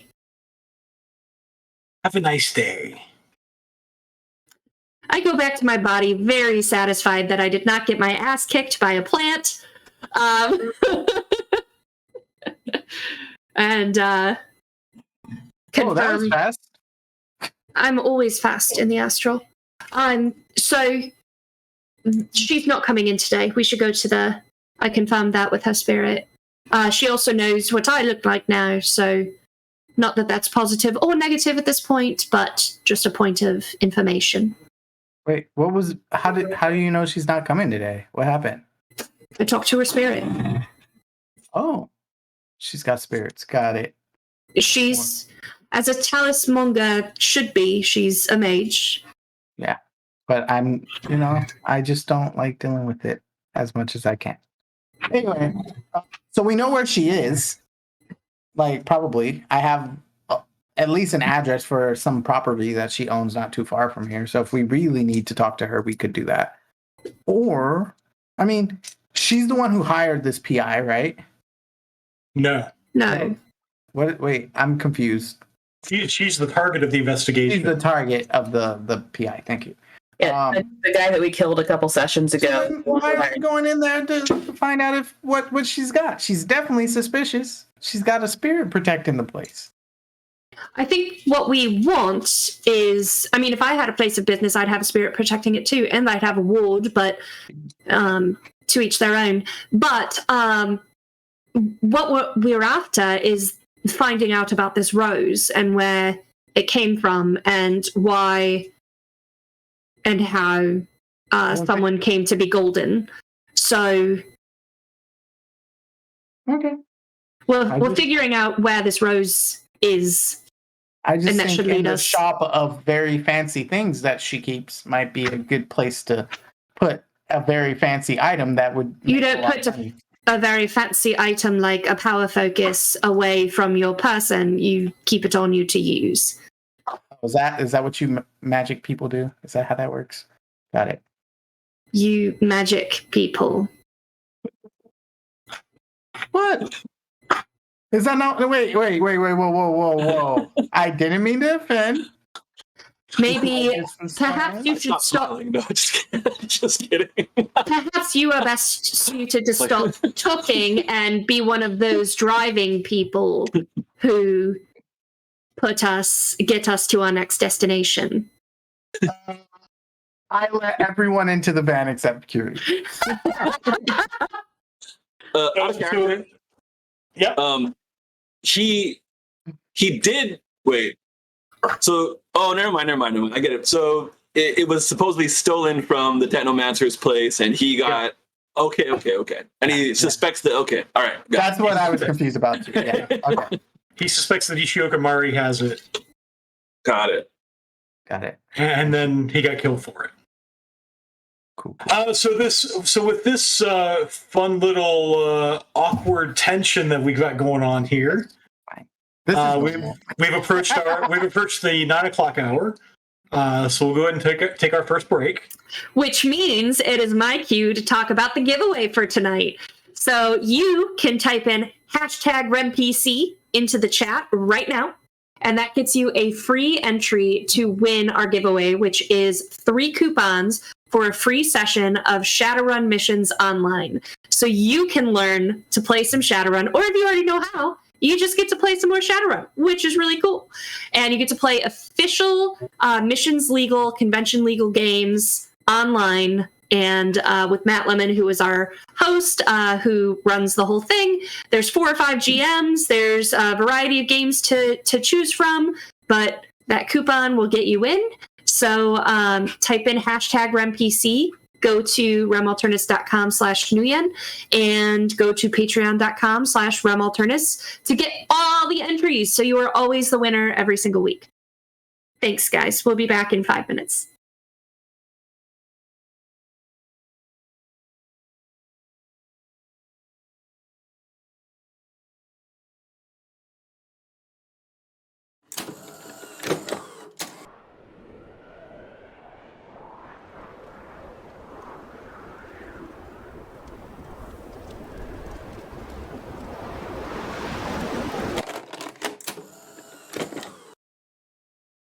Welcome to the 6th world, Shadowrun. Edge Zone. New visuals. Enhanced design. Choose your runner. Collect your Nuyen. Buy the latest cyberware, bioware, gear, magic options, and weaponry. Accept your mission. Fight to survive. Unleash your power. Slow down the competition. Come out on top. Edge Zone, the Shadowrun upgradable card game.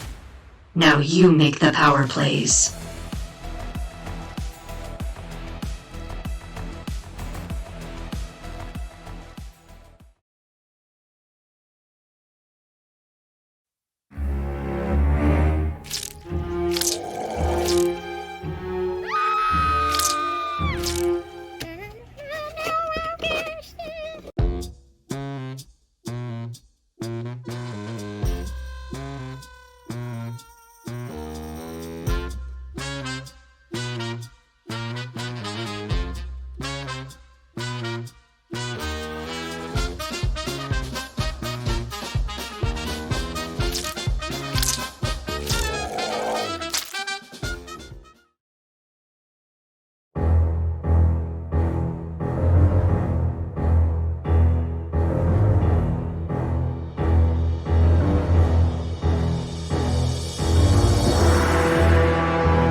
What a spell! Spell. Spell! Spells. She says spell like 92 times.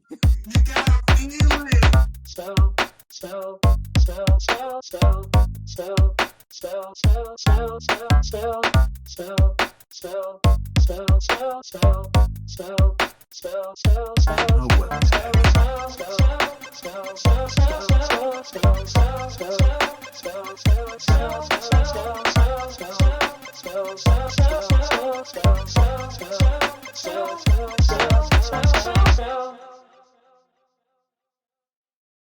Ready to level up your cosplay game? Check out the Geek Forge on Etsy. With a variety of props to give your photos that extra spark, you'll find just what you need. Hold magical fire in the palm of your hand, or take a potion to restore your mana. With a large variety of colors, you can choose your own magical flavor for your cosplay. Bring drama to your photo shoots with these vibrant props and more, all available at the Geek Forge. Are you ready to level up your cosplay?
And welcome back.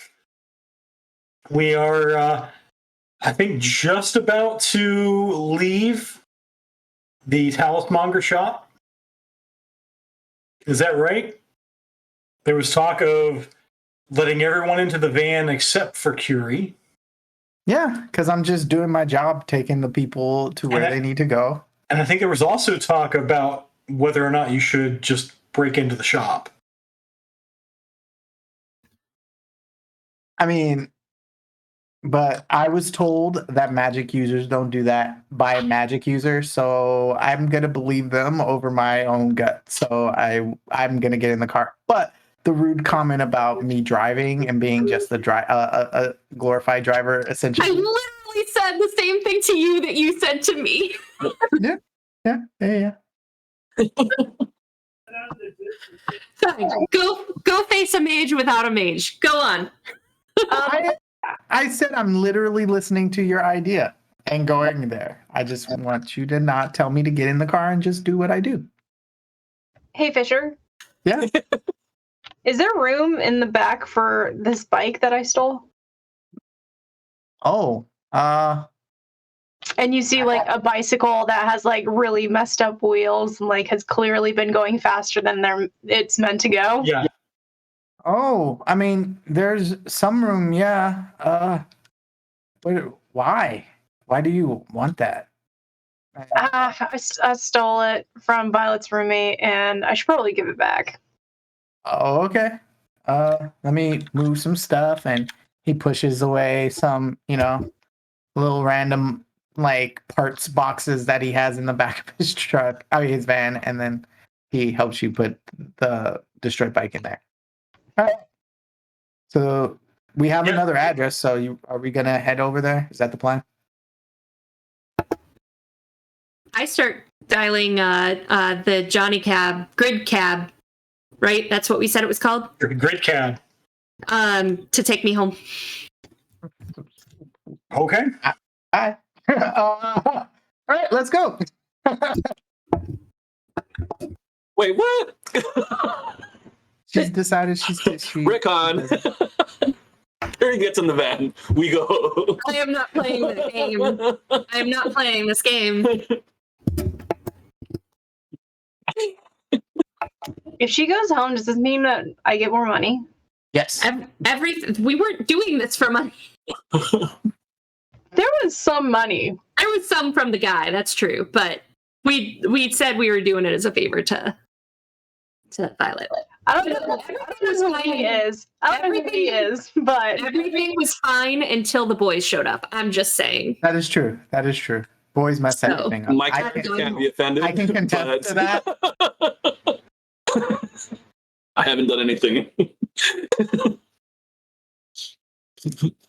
But Miss Curie, you gonna meet us over there? You speak the language of the plants, and you don't want me talking to plants. They're mad at me all the time. Like, not just make my tummy upset, kind of mad. Like we ain't talking. Kind of mad. Like, I look at a plant and it just kind of dies. I'm watching the little map get closer, the car get closer to. It's about 10 minutes out. I look over and I go, "Hey, can you tell Curie that I won't talk to her the rest of this mission if she just comes along?" Yeah. Curie, as much as there can be like out in the middle of nowhere in Seattle that's still in Grid Guide, that's what you're here at. That's what you're here. You literally locked me out of the car, so that's why I'm trying another one. Yeah, it's fine. Yeah, but now I'm afraid that it's going to be that thing where the doors open, and if I stand up and move forward, it's going to start to close, and you're going to start pulling away, and I'm not going to play that game. I wasn't thinking about that, but that would have been funny. Not doing it. But no, I wouldn't do that either. It is funny though. I go, okay, I was wrong. Curie. As soon as you say that, she stands up and walks toward the van. Why does that make her so happy? She's not smiling or anything. She's just on her phone canceling the car. I open the door. I'm like, Bob, did she cancel the car fast enough to not incur a fine? That is the question. Just paid 500 yen. I think I'm okay with the fine if that's. Wow, the realism in this game is great. Yeah. I need there to be a consequence. Yeah, so you do incur the canceled ride fine, but we did establish last time that grid guide is within your lifestyle cost. Oh, fair. Yeah. Oh man, I love role playing. There's a fee for missing your delivery. There used to be like my feelings for everyone fluctuates like little bar graphs and stuff, and Nova's is going way down the past couple episodes. Yeah, Nova's not done too well in Curie's estimation the last session or two.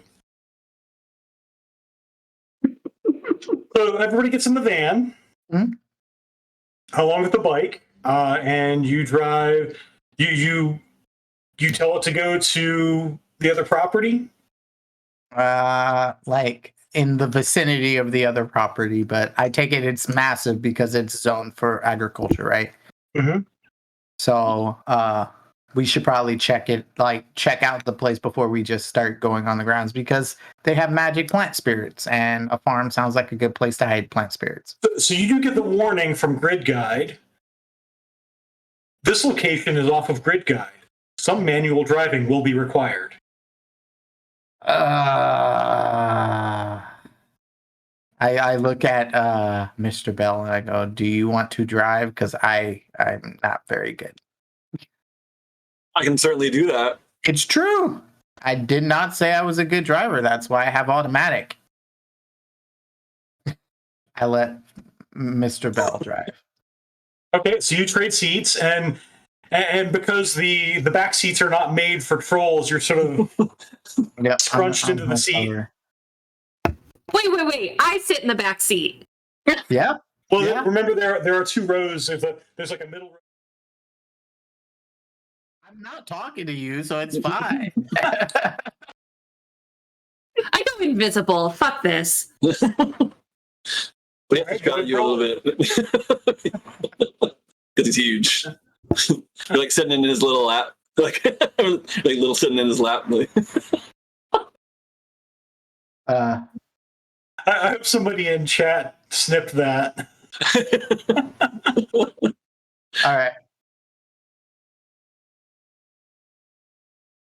You have piloting, right? Like, you know how to drive, right? Hell yeah! Thanks for allowing me to drive for you all, Fisher. Everybody buckle in. It's you. I don't. And I roll the windows down. All right. So you guys drive to the property. You'll need to make a piloting test. As you get to this place, this exit from Grid Guide and the paved road, you're about to drive onto a dirt road. Hey, that's nice. Roll 20. Very nice. So yeah, you drive onto the dirt road, and it's basically just big enough that, I mean, you might drive a piece of farm machinery down it, but you don't really see any tracks as you drive down this road, and you see in the distance there is appears to be a makeshift, fairly large greenhouse.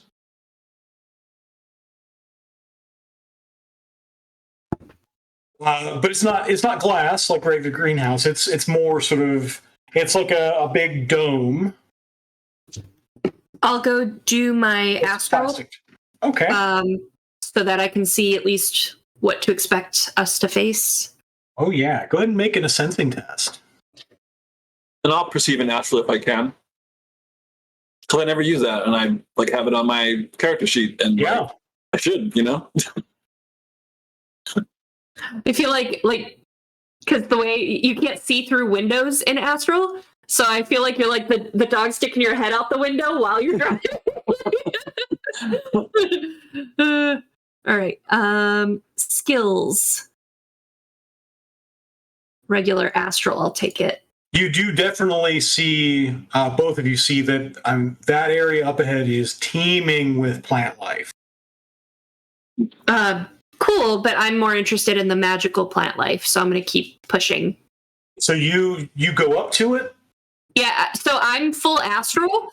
But what I want to do is kind of circle up and kind of get a lay of the perimeter from above, so I'm not in the middle of all the plants, that I'm like looking around and down onto the property to see, and also looking around me in the sky to see what else is flying around.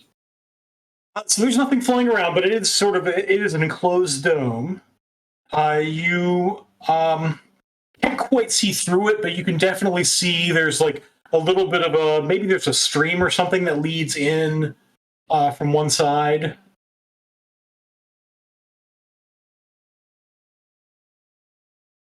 But nothing on the outside.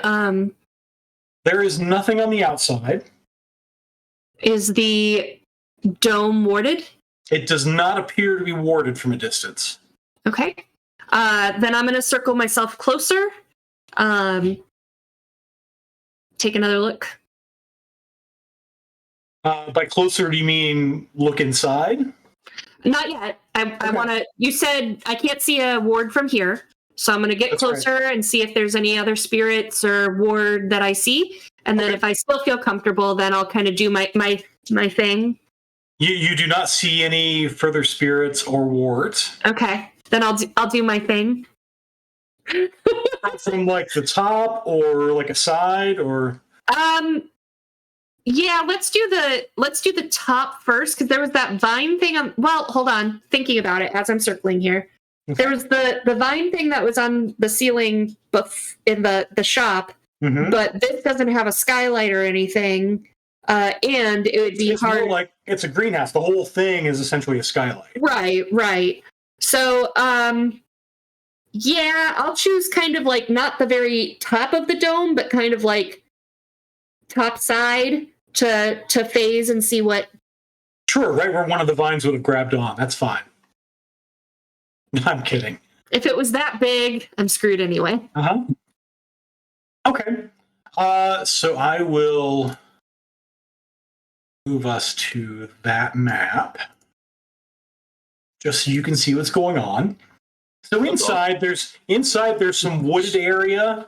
There's a little pond that appears to be fed from the outside. And I mean, there's a lot of vegetation, and you do see Ishiokamari there. You also see several spirits. You can see one here. See one here. Oh. You can see one here. Thank goodness for astrovision. I wouldn't have seen them with just my regular vision. Yeah, they're an unfortunate color for you. Yeah. So those are all Force 4 plant spirits. Okay. And this one here is a Force 6 plant spirit. Okay. And you get the sense that Ishiokamari, since you... let me see her. Yeah, can I do a real nice astral signature? Sure. Okay. Squint my eyes to see her better. My astral eyes. So she is not masked. She does have Magic 6. And she is currently possessed by a Force 6 plant spirit. You could see the sort of the tendrils reaching out of her in astral space. Is she wearing a bright glowy focus? She is. She is wearing sort of on her chest the bright glowy.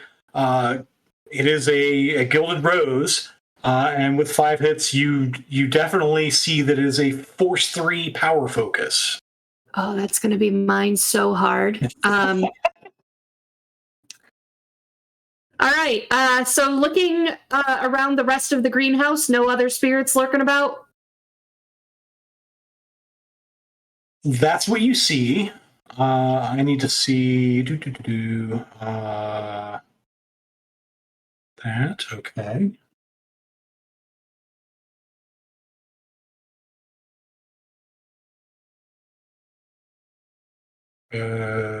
That.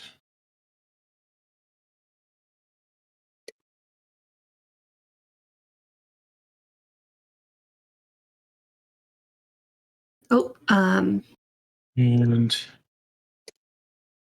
that. Okay.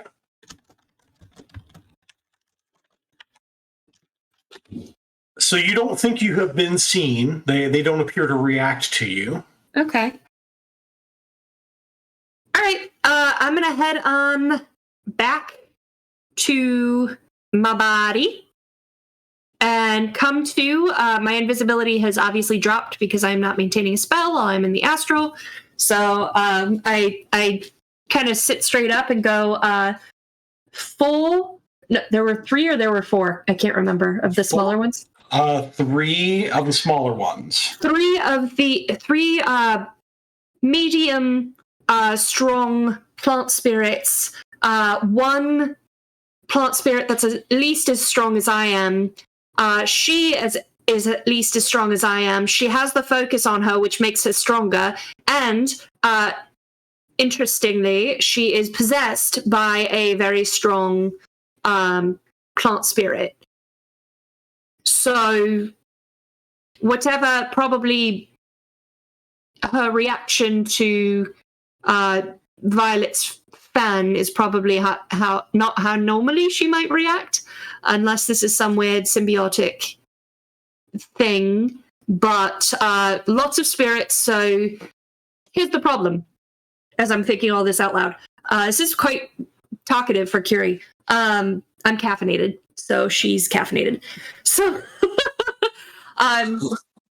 so I believe, I'm not certain about this, but I believe for possession to attack the spirit without hurting her exactly, I might need to fight it in the astral, which is scary because then I have to fight all of them in the astral.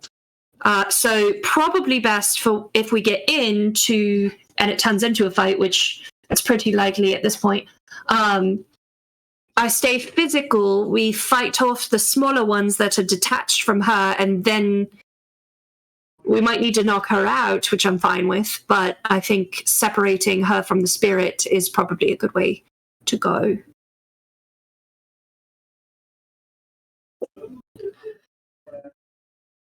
I feel like, as I'm explaining this, that Nova is not paying attention. She's paying attention to her AR feed, which is like apparently sending puns to members of the group.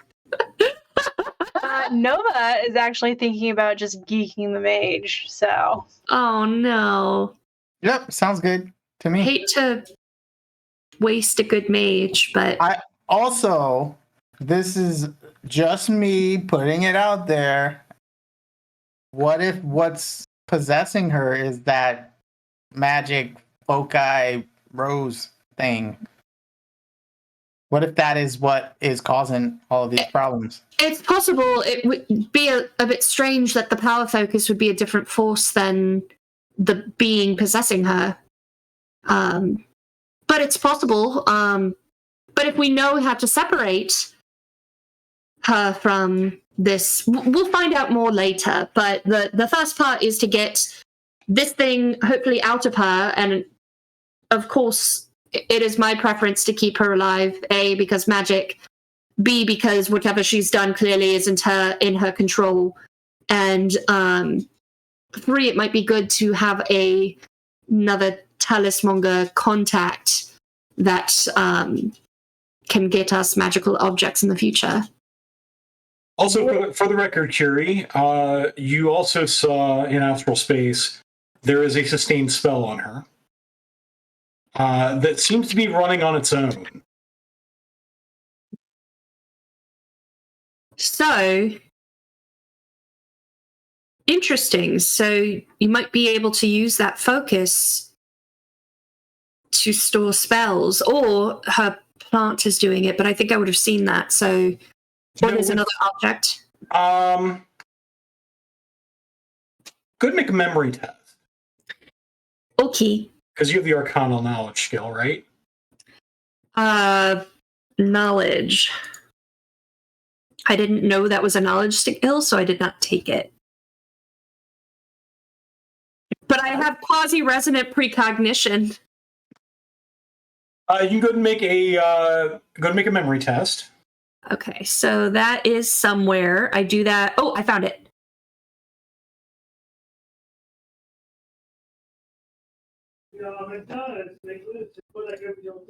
Okay. Since you have initiated, you do recognize this technique. It's called quickening. Oh, so she's not a masker; she's a quickener. Mm-hmm. Fascinating. Yeah, I'd love to speak with her. Who are you talking to? When she's not possessed, I'd love to share thoughts. So she's talking to herself, guys. Miss Curie, would it help at all if we had a distraction to maybe separate those smaller ones from her, and maybe you can go chat with her? Potentially, my concern is she or it, for the tree spirit, can speak telepathically. So she needs backup. They're going to disappear from fighting you and all come rush me while you aren't there. And or what about me? What if I go in there and say I'm procuring or I need to buy some stuff from her? I obviously am not a mage. She could look me up and see that. It's very clear. I am a contact person. She's never seen me. As I pull her focus and maybe she has to go and find whatever she needs to find, maybe that's when you guys go in and take care of the little spirits or whatever. I can't help in that fight. you can. If we... do you have a gun? I have a stun gun that's not going to work on little plants, I don't think, but maybe it will. Does that work like that? Physical harm, when they're manifested, is still physical harm. So they can still be defeated when they're on this plane. The problem is if I go astral, then they can all attack me there and leave you alone because you can't touch them. Fisher, how connected to the Matrix is this greenhouse? It's probably not. That's what I was going to look at, but I take it if the... I know you have everything figured out already. You're so good at your job. But, I mean, it is a greenhouse out in the middle of nowhere, and it's giant. There's it's not even connected to the grid, right? That's correct. So it is. I can it is off the grid. Yeah, that's what stuck out in my mind as we were driving up here. But I can do a check really quick.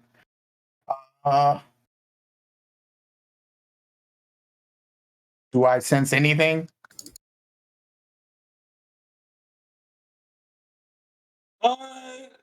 You do sense a comm link, but that is the only thing you sense. Okay. So I know it's her.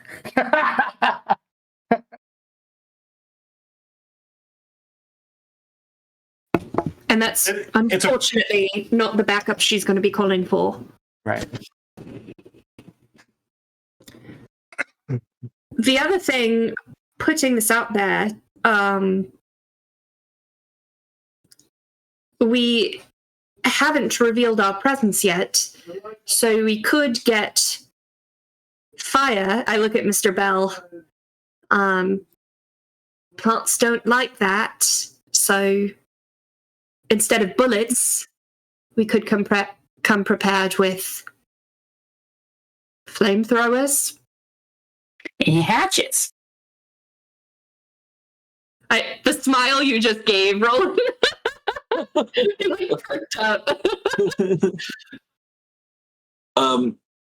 Is there anything else in the area besides this? Is there like a shed somewhere, a house, a barn, anything like that? There is not. This is just a greenhouse. Probably the nearest other structure is a couple 100 meters from here. What's that? We'll say it's a farmhouse. It's pretty clearly not on the property.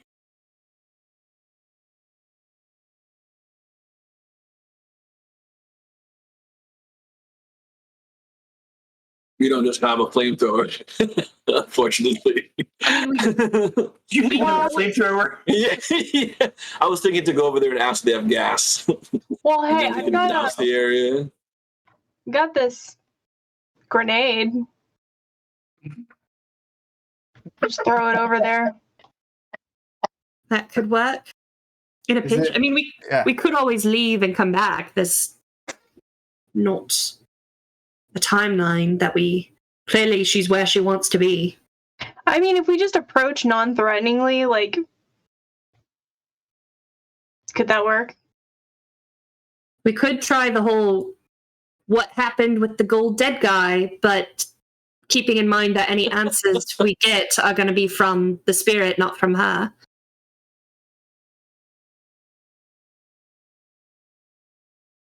Well, let's just go beat her up. That says where you can be separated from stuff like that. Yeah, can't you do an exorcism? Aren't there? I'm sorry, say that again, Jen. I missed that. Oh, places where you could go to get separated from your magic, right? Like if you go into a ward that it doesn't like those active spells, right? It is bad to go through a ward. Wait, do you have wards, Curie? I mean, I have made wards, but it takes time. What if we like set a trap and we lure her into our wards? Just like I can see them, she could potentially see them and not. I mean, it's an idea. It's something to do, but that will also take time. Another thing that'll take a bit of time is I would like to summon as many spirits as I can to help offset some of this. I was thinking that. They're plant types. My Charmander is going to fight her Bulbasaur. So, but I would like to prepare. I can summon some spirits to help us stand up against such a strong force. Well, I mean, Mr. Danny's not going to get any more dead than he already is. And we have found where we think the thing that he was looking for has gone. So as long as we hadn't tipped our hand that we're looking into her, we could probably be okay with taking some time, don't y'all think? All right. I'm going to go ahead and start summoning spirits. All right. Let's go with, of course you did this adventure, Bob, because you knew that I just invested in a focus for water spirits, and I'm not going to water the plants, all right? Wait, before you summon your spirit, are we having to leave and come back? Yeah, that's what we just said we'd do. But so, I mean, I don't know how spirits work. Is there like a time limit that would make it more favorable for you to summon when we return, or do you need to do this now? I want to do it now so that I can rest before I get them until the next. I get one sunrise and one sunset out of them, I believe, right, Bob? So you're close to midday, so you get until sunrise tomorrow. Right.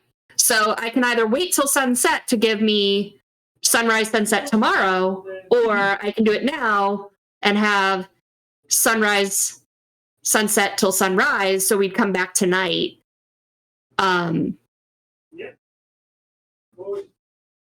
But I think that might be enough time to prepare. But I'll need to rest in the meantime because I'm about to kick my own ass with summoning. So Yeah. What are we buying? How are we preparing? I'll let you guys figure that part out. I'm going to start summoning. Okay. Surely I'm not speaking in character. 4-6 fire. 4-6 fire. Okay. Roll that conjuring. Could that be considered a aggressive act if, like, they look up and see fire spirits? I mean, they're not going to be manifested, and I can keep them within the car. So, like, they would literally have to be outside with my spirits outside in order to see them. So, Are you guys still sitting here while you do that, or were you guys driving away? I don't know. Why would we need to go gather like fire equipment if we have fire spirits that can set fires? Because they're fighting the actual plant spirits. But don't they work in a way that they would ignite things as they are doing things? I don't know. So what I'm going to plan to do, just to kind of explain, is they've got 2 Force 6 spirits. So that's like, I'm mathing here, up to Force 12 total, plus 3 Force 4, 13, 14, 15, 16, 17, 18, 19, 20, 21, 22, 23, 24. The maximum I can summon is up to Force 18. Because it's 3 times my magic rating. So we're still outmatched. I mean, yes, we've got you guys too, but if you guys have implements we're super outmatched. Because I'm trash against spirits. I've been messed up the last 2 encounters by spirits. But that's why if you go get yourself shit that could help. You have to come back after I initiate. Okay, we'll see you in... How long it's going to take. We'll see you in 2 months. Wait, let's leave the dungeon and come back later. That's my favorite part of the RPG. Oh, nope, not this level. We're working really hard for only 15K, I'm just saying. I'm gonna re-roll on my failures. Okay. What if we try to talk right now to her? Just to see what's up, get a feel for the mental state of her and the possessive spirit. And if it seems aggressive, then we come back stronger later. But we should like stick our toe in the water right now. What do you think? I mean, I was down to talk to her. We don't know what we're exactly dealing with yet. And we won't know until we ask. This is clearly not in character. But I can't speak in character because I wouldn't say any of this. If it goes wrong and she does attack us, though, we're not prepared. Because keep in mind, like, if we go right now and I summon these spirits, even if I'm successful in all 3 spirits, I'm not going into that fight because I'm going to be really hurt. We're all going to get hurt.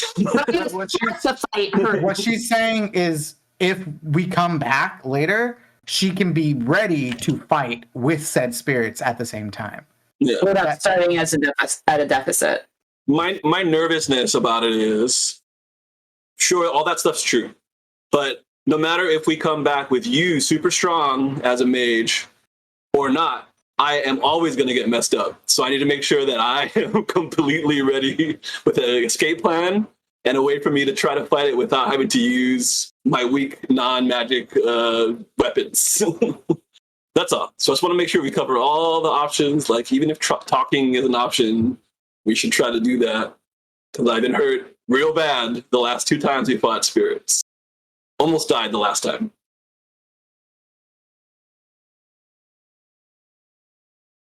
Yeah, anybody have any input? But that doesn't input is stop running away from us and going and fighting things on your own.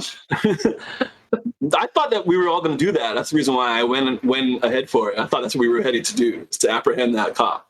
You didn't talk to us about it, though. It's not a character trait. All right. That's all. One spirit is summoned, and I'm A-okay so far. Can we get you magic bullets or a magic gun? I don't know, can we? Sure, I know it's Talismonger. She's right. I don't think she's could gonna have break into her shop and take her implement magic item things. The thing is, as soon as we break in, her plants are going to tell her. Yeah. Like, I'll get Mr. Bell a magic hatchet. Mr. Bell, what do you need to be more prepared? Yeah, what do you want? Do you need magical items? Oh, I didn't say any of this in character. Right. I'm just sitting there in the front seat, staring this is forward, smiling. Vibes from you. What's that? I'm just getting vibes from you, Mr. Bell. No, you aren't. Do you, Let's be honest. You're not getting vibes from me.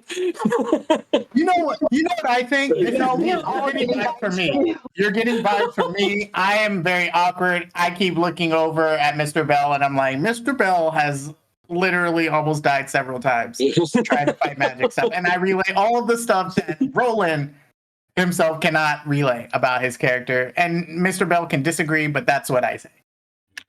I'm the bad guy. Oh, Mr. Bell, what do you need to be successful against fighting spirits? There you go. Probably a thing that hurts spirits. Well, we'll probably have to go I to actually don't know. I literally don't know. Fisher, could you look up the closest place to buy magical items? It's definitely gonna be her shop. It's not her shop. I can look up beyond her shop.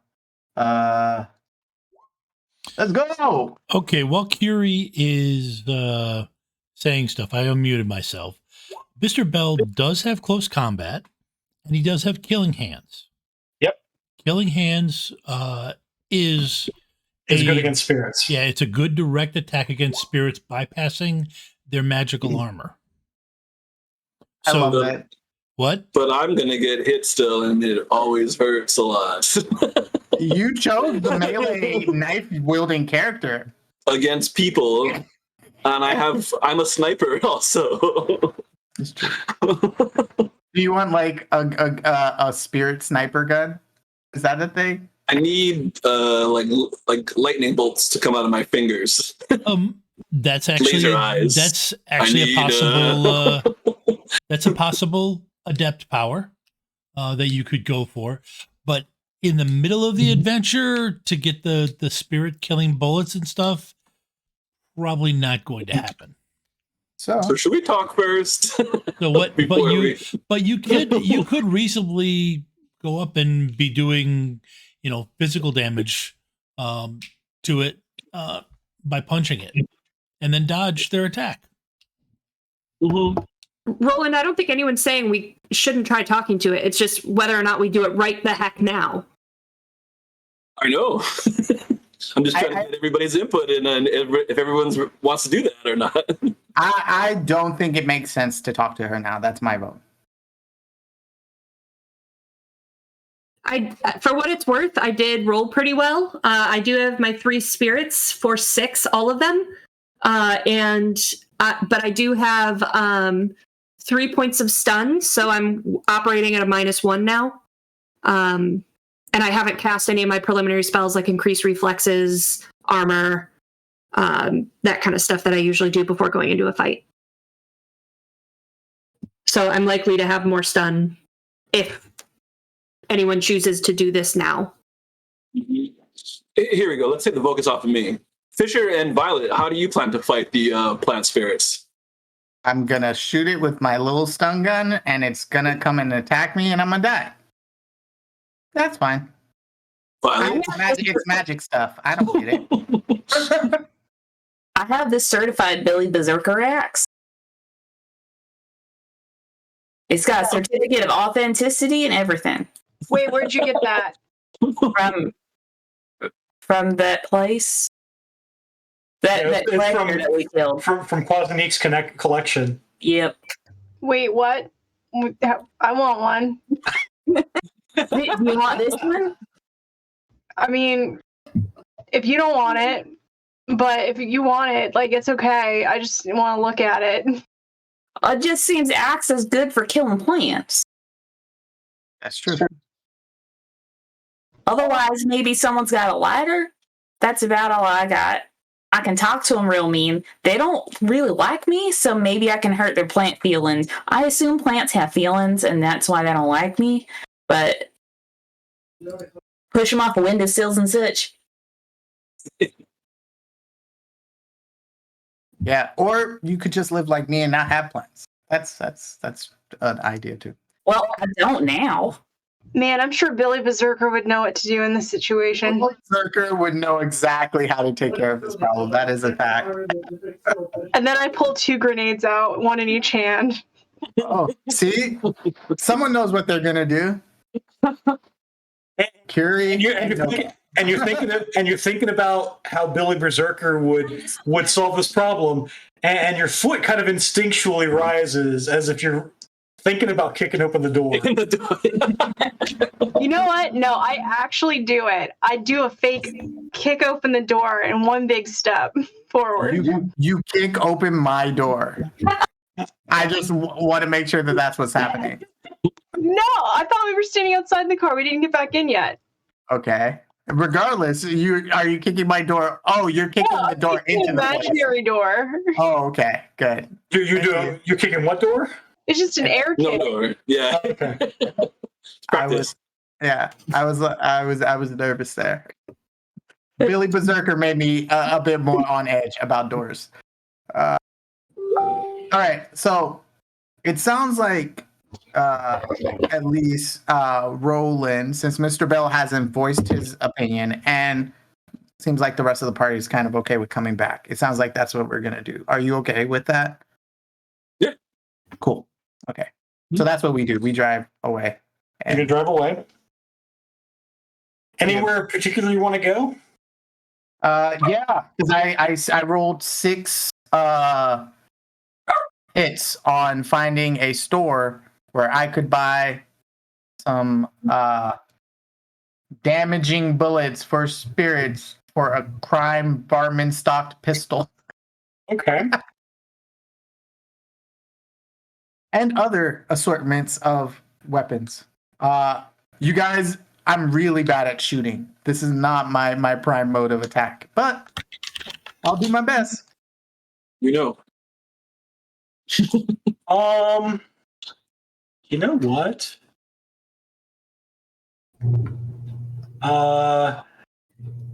Where are my grenades? Okay, so you do find with 6 hits, not so much bullets, but you find you think about it for a bit, and you think toil, or if you have another fixer contact. Yeah. You think you've seen stories about Shadowrunners against plant spirits, and usually, I mean, one of the tried and true methods is you get some sort of a pesticide or an herbicide. Ooh, yeah. And load it into a grenade. I like that. Let's do that. That's a good idea. Yeah. Sounds great to me. And I'm searching to make sure that you just see me hop up out of sort of viewing it, and I'm like, I've got the best idea. And then just to all of your comm links are just all of these trids of just people like putting stuff into grenades with like pesticides. I'm like, this is gonna be fun. And then he goes right back into the Matrix. You know, sometimes I think they should censor the Matrix, but then other times, not so much. I think of those cantaloupes that like no wonder cantaloupes. No wonder we only eat soy brown.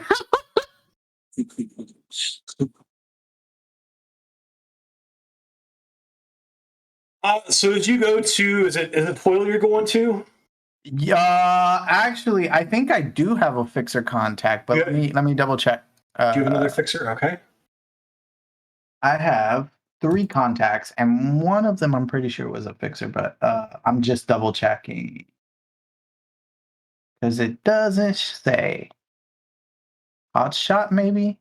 Is that right? Yeah, Hotshot is the name of my fixer. My personal fixer, loyalty to, connection to. There you go. In a piece of irony, the name of your Deckmeister. Yep. Yeah.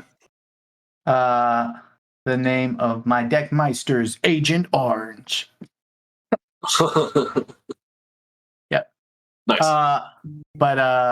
Yeah, so I call up Hotshot and I'm like, hey, I heard this is a thing that can be done.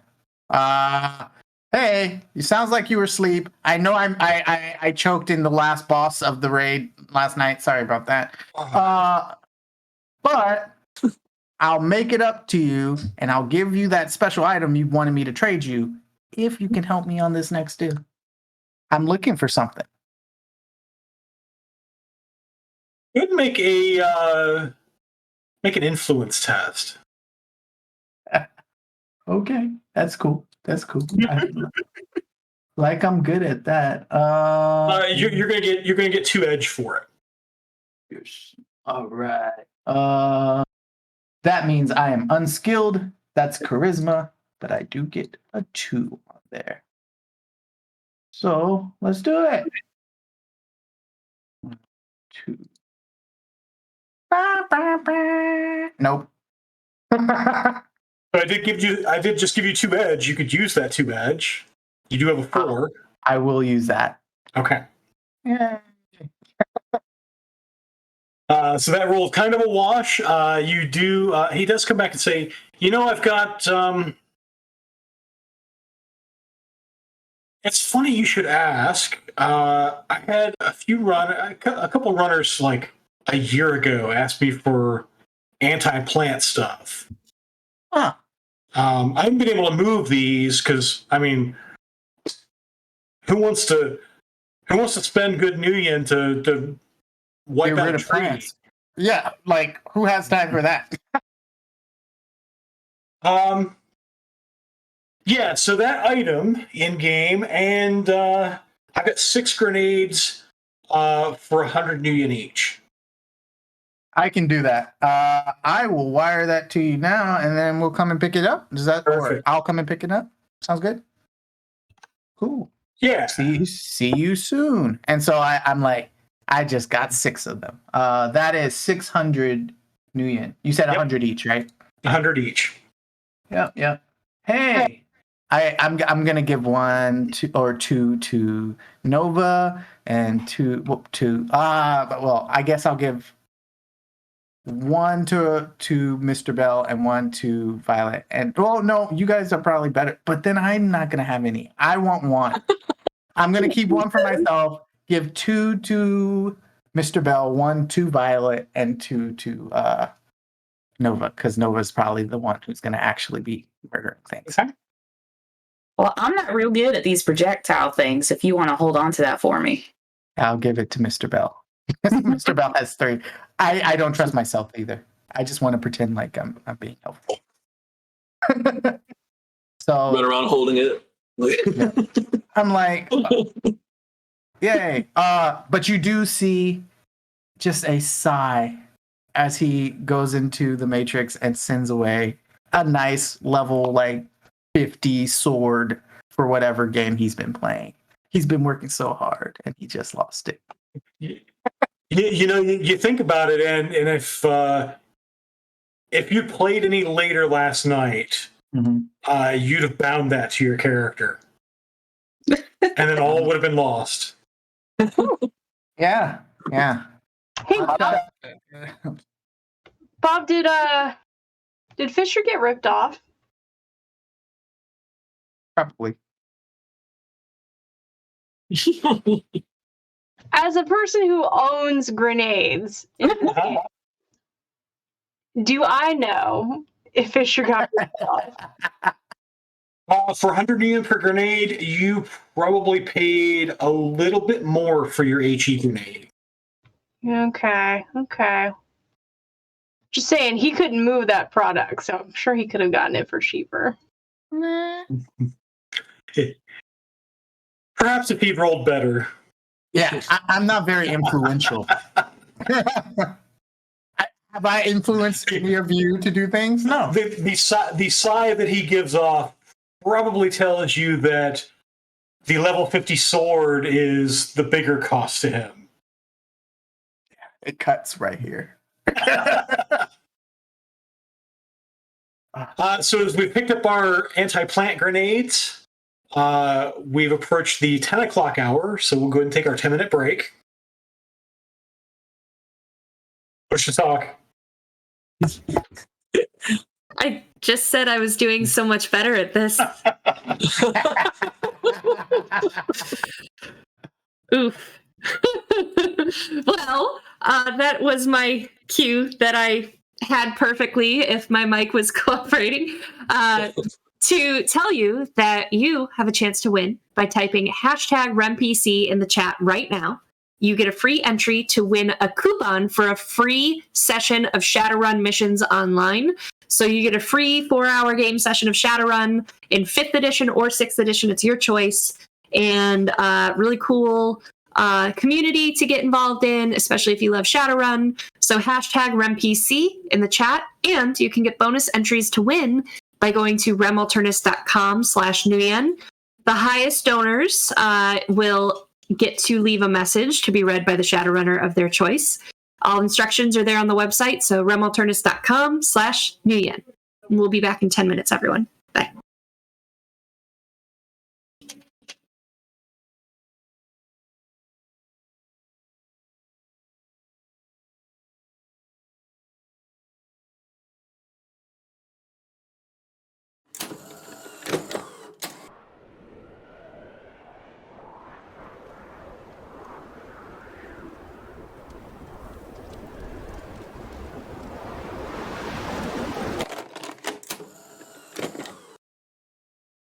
Welcome to the 6th world, Shadowrun. Edge Zone. New visuals. Enhanced design. Choose your runner. Collect your Nguyen. Buy the latest cyberware, bioware, gear, magic options, and weaponry. Accept your mission.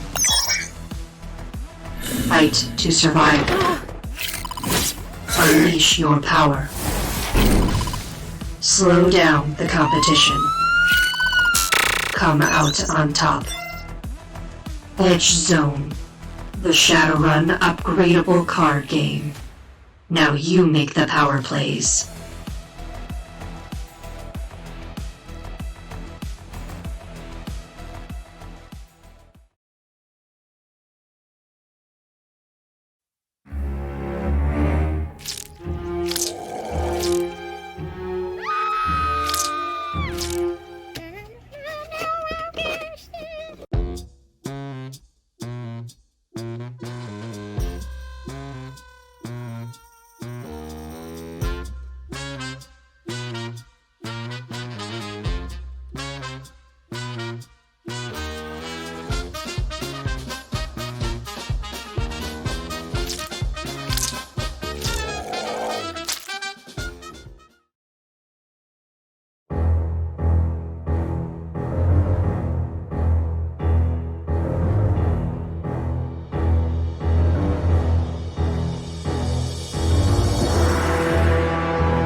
The earth has changed.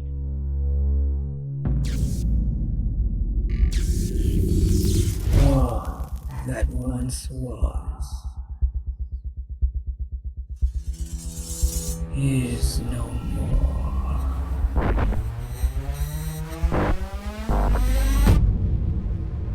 Cities remade.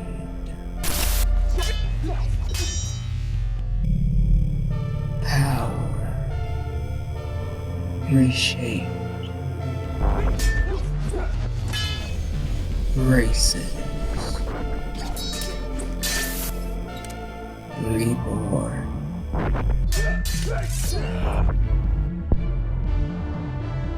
Reality reimagined.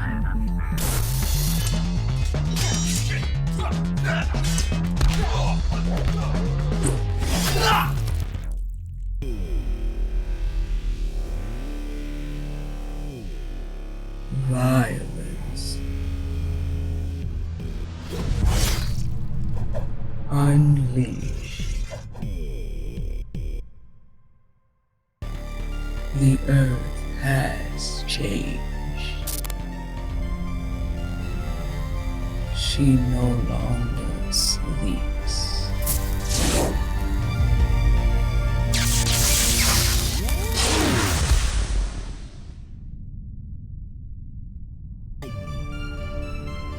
She has awakened.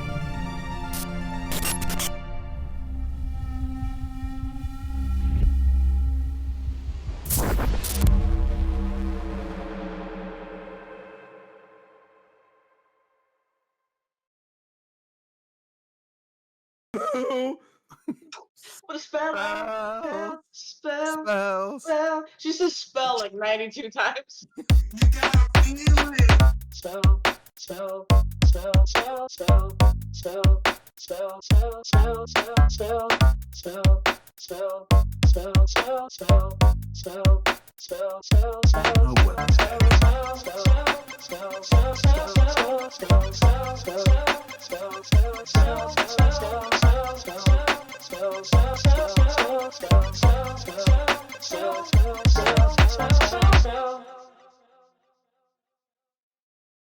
Ready to level up your cosplay game? Check out the Geek Forge on Etsy.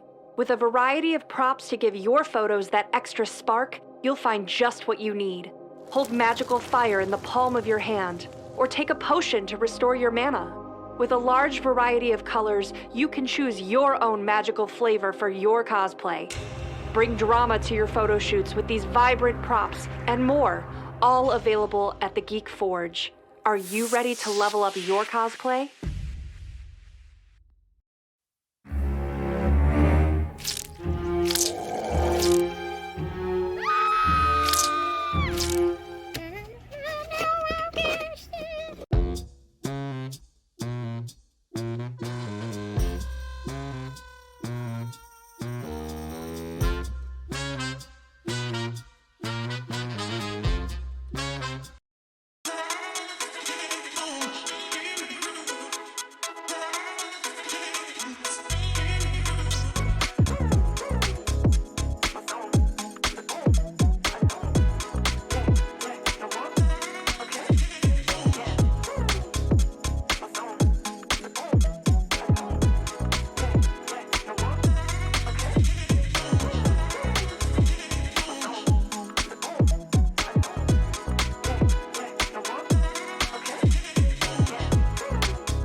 And welcome back.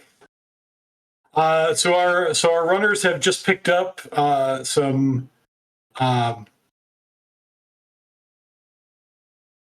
anti-plant grenades, and looks like Curie has just healed her stun boxes. So are we headed back to... I did my shopping. Does anyone else want to do more shopping, or we good? Cool. I'm good. All right. We're good. Roland, you literally have the option to go and buy things if you need to. Don't even know what I could get that isn't a magical power. So, got it. Back in character. Let's go. All right. I'm feeling really good about this battle. You drive back, so you should probably roll piloting from the part where it. Hey, don't do Bob's job, man.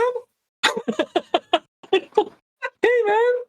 That's like one of you reminding Curie to roll drain. Yeah. No, Roland literally took piloting because I was like, we need someone with piloting, and I don't. No, I want to steal cars.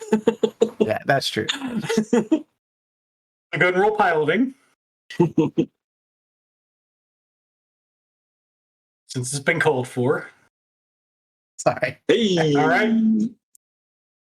I go the speed limit. So you drive back off the grid and up to the vicinity of this this very large greenhouse. Floral death trap. I like that. Maybe that should have been the name of the mission. Ooh, yeah, like a Venus flytrap, like a floral. The floral death trap. So I look over at Curie, who obviously is the point person on this because Curie's got the magic. You about to be front and center, whether you like it or not. Just,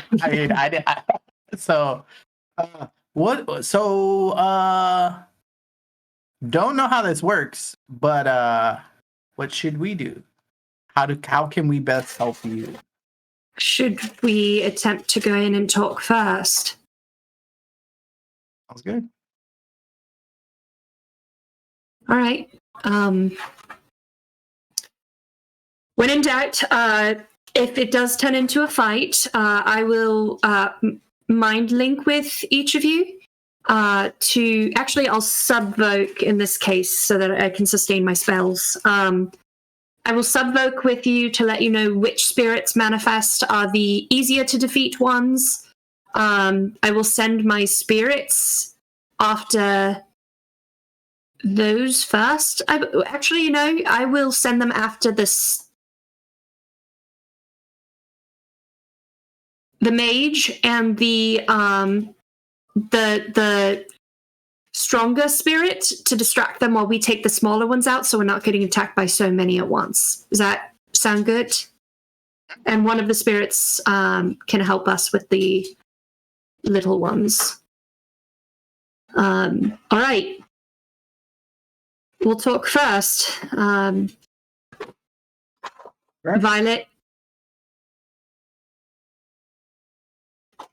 What does the entrance to the greenhouse like? Can you describe that? Yeah, so there's a little there's like a door. Double or single? It's a single wooden door. That's sort of connected by a frame to the rest of the it looks to be a fairly fragile structure.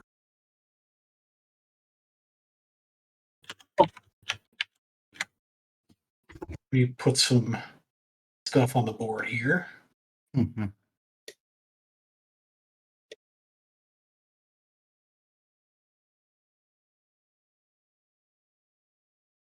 Oh yes, okay, so there we go. There's one.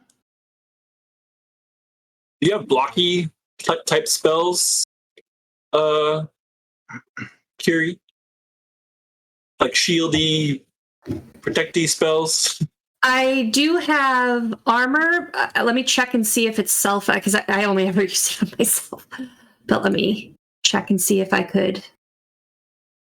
It's just touch. So if it would make you feel better, I can help armor you up.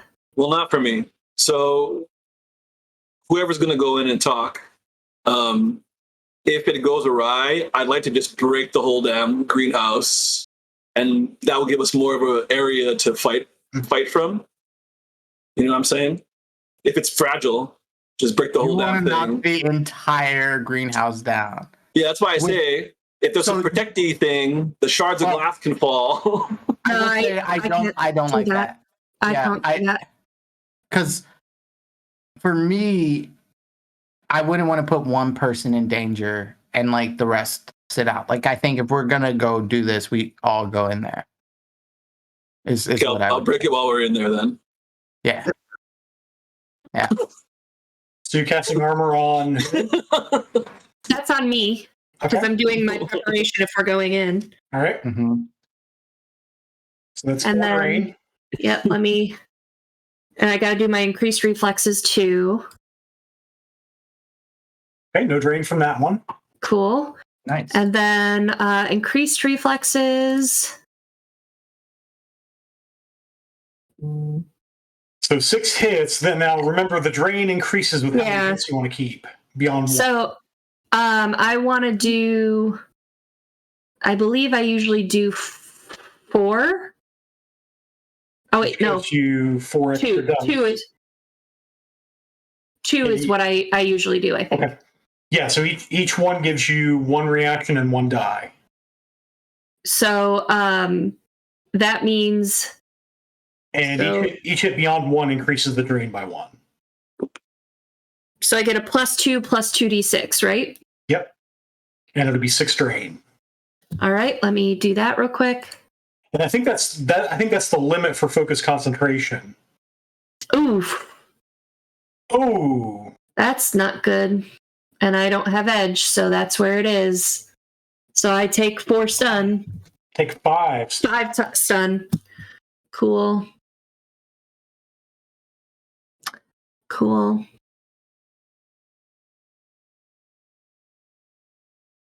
I'm gonna be squishy. Gonna be squishy. I have my stim patches ready if I need them. All right, let's see. Is there any other ones that I usually cast beforehand? My focus concentration is 2, I believe. So that means that I still have a spell to use without negatives. So yeah, I'm good now. Is it focus concentration 2? Yeah. Okay. Yeah, so you can sustain 2 spells for free. And so that's armor and increased reflexes. Yep. All right. I'm all geared up.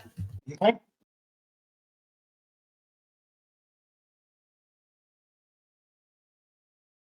So who's knocking on the door? I will. Okay. I go invisible, even if they can see me. Okay. So you knock on the door. The door does open. And you see very large but fairly slender troll. She sort of looks down at you. You're not welcome here. Well, howdy to you too. We got your information from your neighbors down the street, the cantaloupe farmers. I assume they only farm cantaloupes because that's all they gave me. I don't know nothing about plants, but we have some mutual friends, and we were hoping that we could have a chat with you.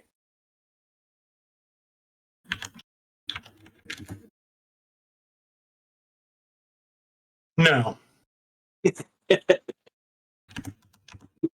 I do apologize. I believe you said no, and I would like to politely request an invitation to discuss with you some matters that pertain to you and also ourselves.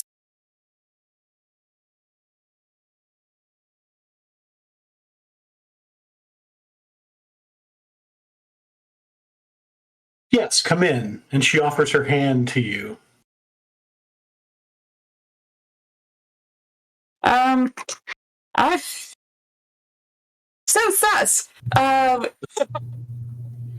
like to use empathic sense, which is a weaker form of a sensing, allowing me to sense the true feelings and health of the targets that I can. Sure. It is a minor action. Yep. And it is intuition and perception. And is anyone sensing, like perceiving astrally at this point? Yes, please. Yeah. So those of you who are sensing, who are viewing astrally, you do sense a gathering of power as if she's casting a spell. I figured I wanted to let you respond to Jen and her thing before, like, as she reaches out. I was gonna say, you get touch spell. A total sus feeling from this. So touch spell is what I say subvoke for everyone to hear. And that's where we'll go ahead and roll for initiative. Of course it is. So let's do this. Do I get a verbal response back, though, before we roll? Yes. A verbal response? Sure. Do I shoot her? Yes. All right. Remember to click your token and then roll. Not to kill, not to kill, not to kill.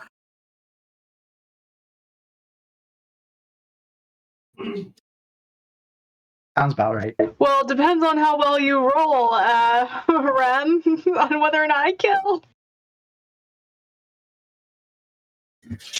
That's pretty nice. That's pretty nice. Ah, damn it. I didn't click myself. Yeah, Bob, Roland got a 19.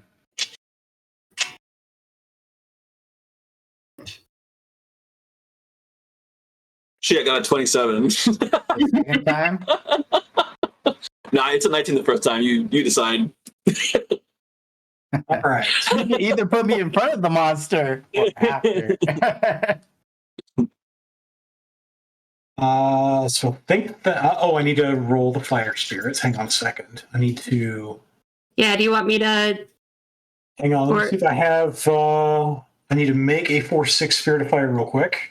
Okay. Sorry. No, it's fine. Fortunately, they're pretty easy with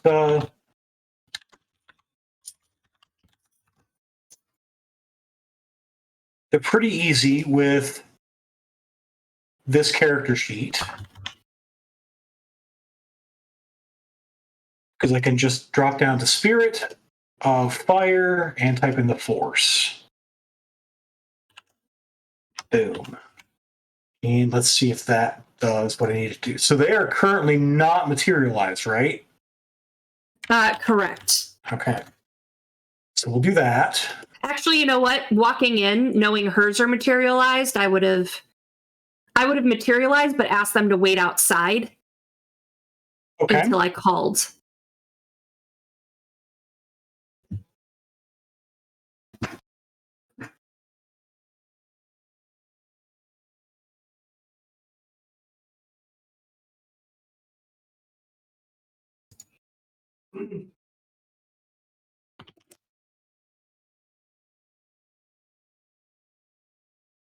And so they have 3 more points of initiative being materialized.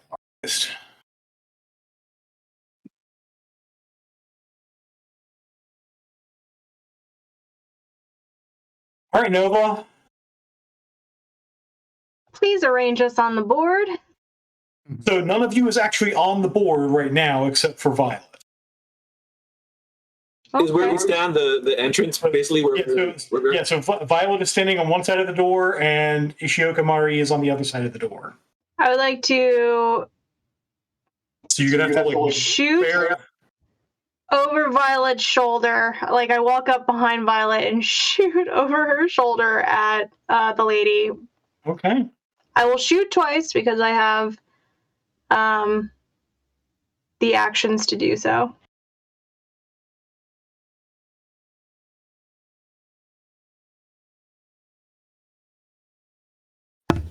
Is she standing right in front of Violet?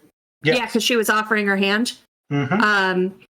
I'm going to whisper into my subvoke as well. Grab the focus.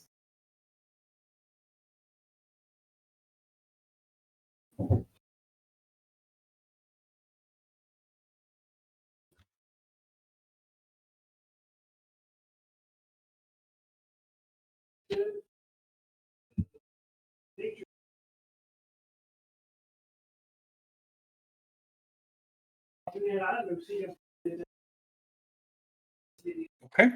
The second shot's going to miss entirely. Yeah, can I make her re-roll her successes? You can spend 4 edge. 4 edge it'll cost you. Do it. Okay. On which one? On the 8 hits. Okay.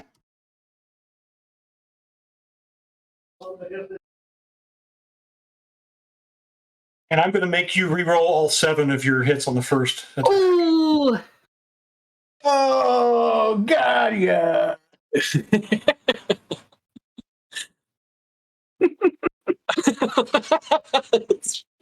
feel like I'm about to be murdered through the computer screen. I will never make that joke again. Sorry.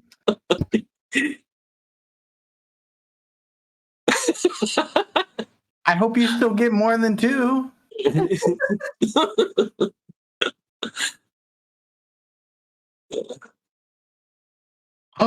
So the first shot will miss. The second shot will hit.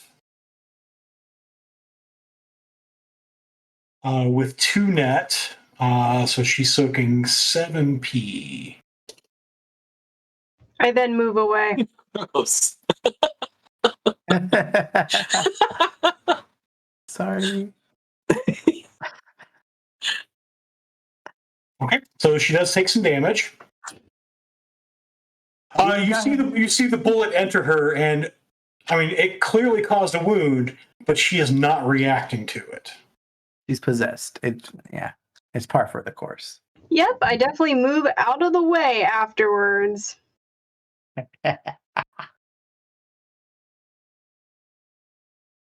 The fire spirits currently don't have orders. Curie. I'm going to issue orders and say, and like think at each one. It's a minor action per spirit. So for the first one, I'm going to send him after the mage from behind. Second one, I'm going to send after the Force 6 spirit. That's back behind that tree. And then the third one, I'm going to say to take on the Force. Okay. The one that is going after her as well, I tell it to grab the focus if it can. And then I'm gonna hit her. I want to try to sever the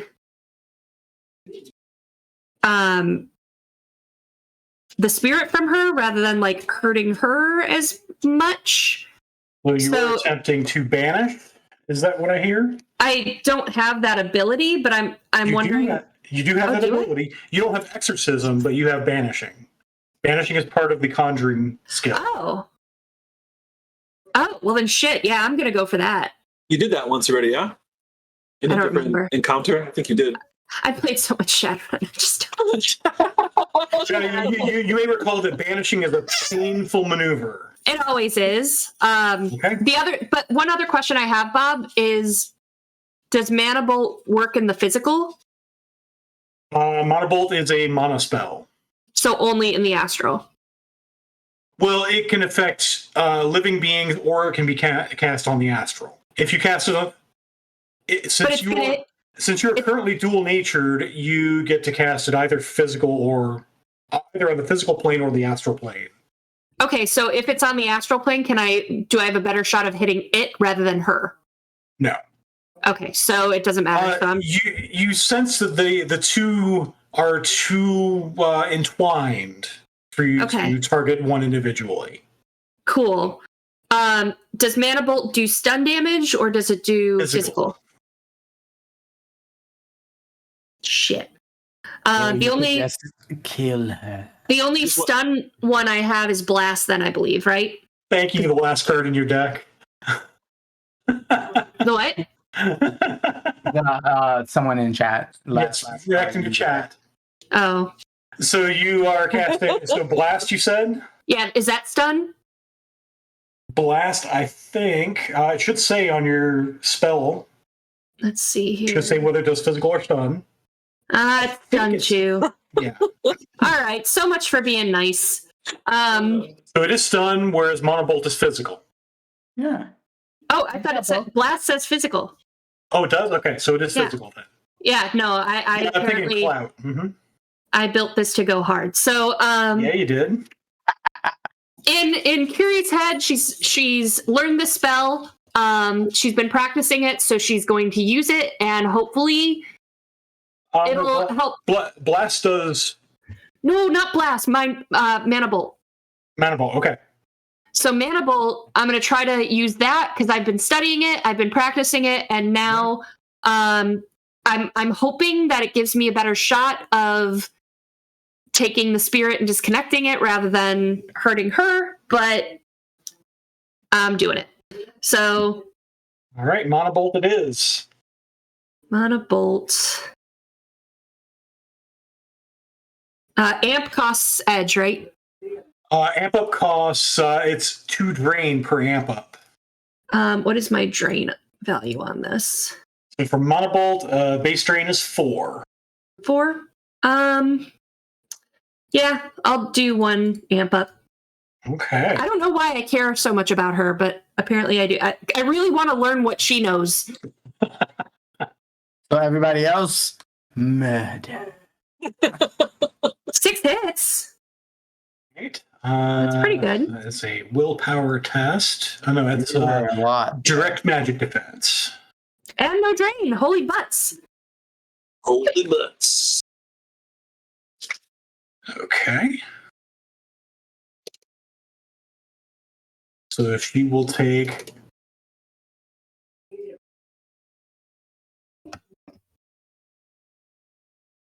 4 boxes of physical damage. This one does look like it phases her a little bit.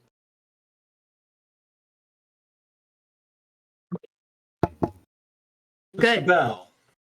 How high is this greenhouse? About 30 feet. 30 feet. And 10 meters for the rest of the world.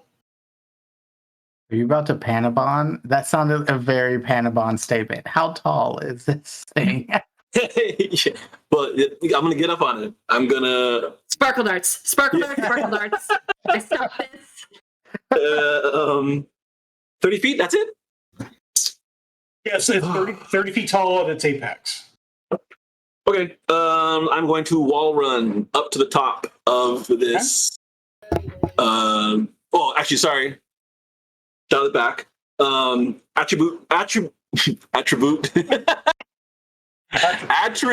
boost. Okay. That's seven dice, I believe, which I have to do manually because we don't have it set up.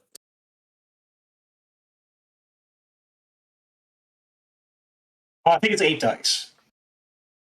Oh, okay. It's the rating of wall run of attribute booster, which I think is 2 for you. Mm-hmm. And your magic, so it's 8 dice. Oh yeah, and I initiate it. And it is a major action. Yes. 2 hits. 3 hits. 3 hits. 3 hits. Wow. Cool. So you get plus 3 to your agility. Okay, cool. And then I will use my minor actions to get up the side of the Okay. Gecko tape, gecko grip, glove, pop, stick wherever I land. And that will be my turn. Okay. So this will last for 3 combat rounds, after which you'll make a drain test. All right, so it comes to spirits. You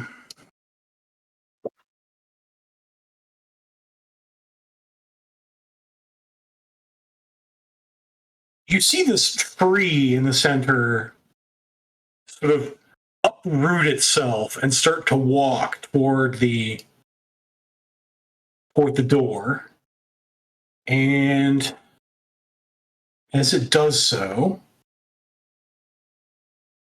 I have some fun critter powers to use.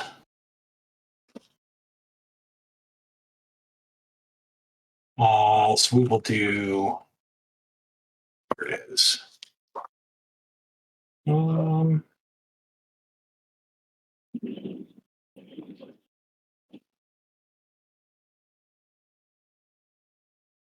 Let's have Violet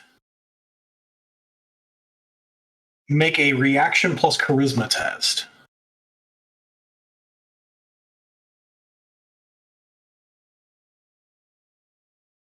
Don't like that.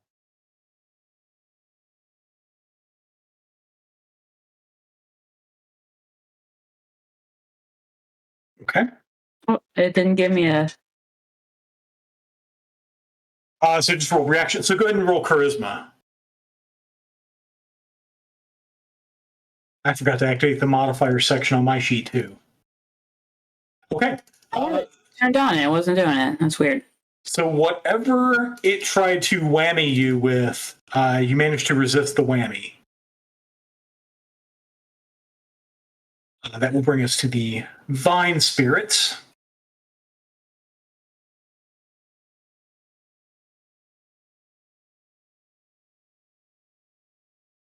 Sort of come toward the door.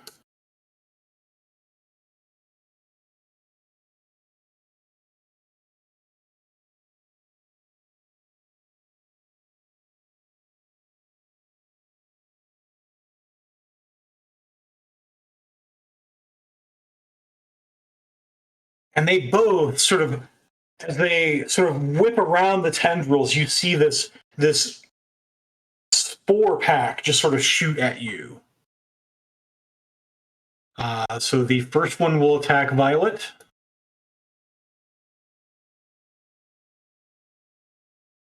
And I need a defense test from you.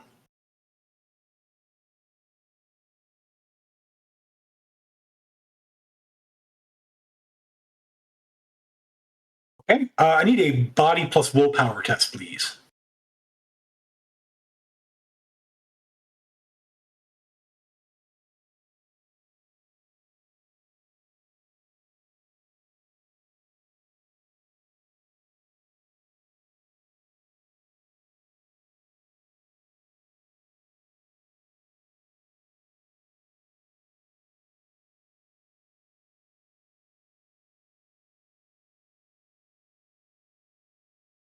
Okay. So you take 1 box of stun damage. Okay. And you are dazed and nauseated. As you can't quite stop yourself from breathing in the spores.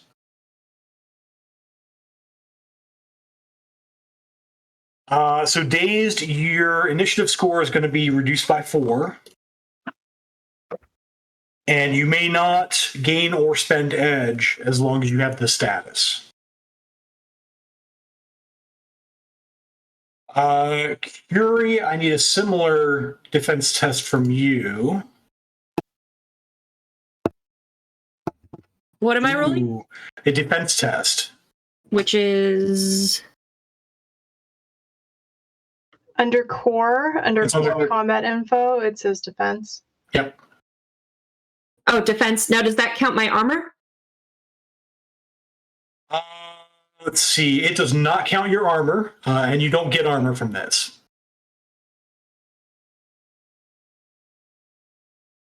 Okay, I need a body plus willpower test from you.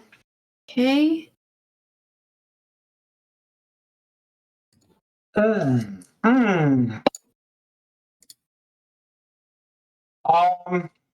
Cool. Cool. So, in fact, roll 2 more dice, please. Oh, 2 more? Yeah. This should not have been affected by wounds. Oh, okay.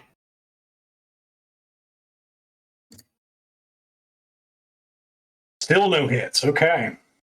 And 3 1s. I don't do well when things hit me. Okay. So you take 4 boxes of stun.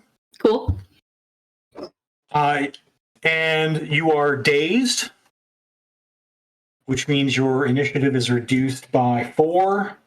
You may not gain or spend edge as long as you have this status. And you are nauseated. And what does nauseated do, Bob? Nauseated, at the start of a combat round, you're going to need a body plus willpower test with 2 successes. If you fail, you can't take an action this round. Oh, shoot. But it's at the beginning of the round, you'll roll it. Okay. It's it's the cantaloupe, guys. I'm just Yep. If you succeed, you can act, but you lose a minor action. Can I ask a question? It's spores that is causing that, right? Uh-huh. If someone were to put on a mask, a breathing mask, would that stop spores? Potentially. Okay. You think you saw them breathe it in? Nice. And now Ishioka Mari goes. She is going to attempt to touch Violet with the spell she has. With the spell she has prepped.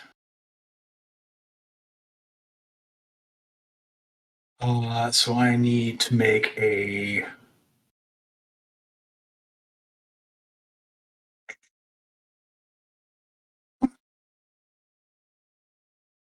This metahuman told me no and is now trying to touch me. We are not friends. You'll be happy to know, however, that she is unskilled in close combat.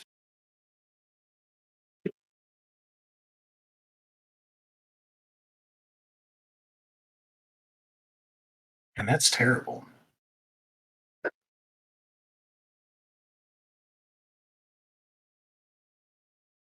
So you do need a defense test. Okay. Nice. So you manage not to be touched. It's like you're simply trying to put a booger on you, like that level of skill. No touch. Yeah.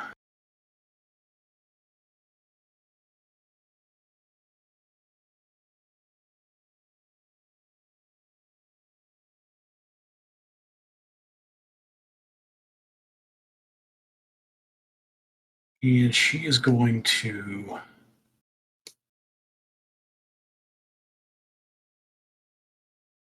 move back into the trees.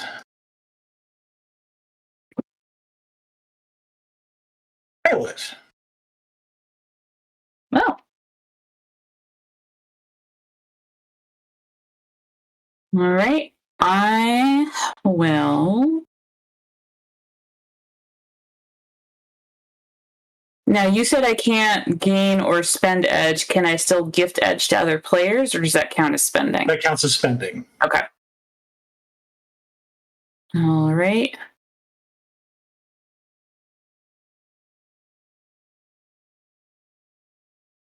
Then I would like to look around and say, well, we tried to talk to her and she chose violence. And I'd like to use a commanding voice to try and convince the plants to stop attacking us.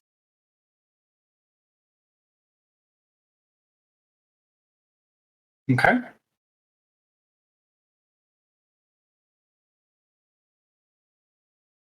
So what would you like me to roll for that? So that is oh, sorry. Intimidation. Intimidation, yeah. I should probably get that at some point. But until then, I'll use... So it's influence. Influence. Okay, and it adds a die roll. Yep. Plus one die to that. So a net of 0.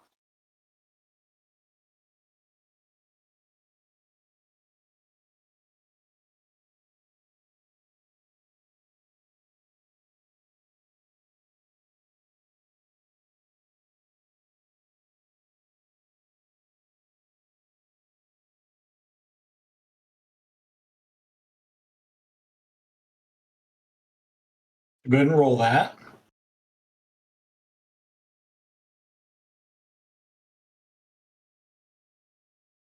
Two successes and can't spend edge to do any rerolls. That's correct.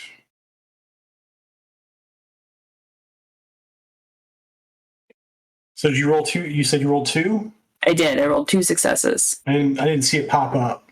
Is why I was wondering. Oh. Okay, so they get 2 edge. These front 2. Because they seem to have a seething hatred for you in particular. For some reason, that is a quality on your character sheet. Join our Patreon to find out why. Yeah.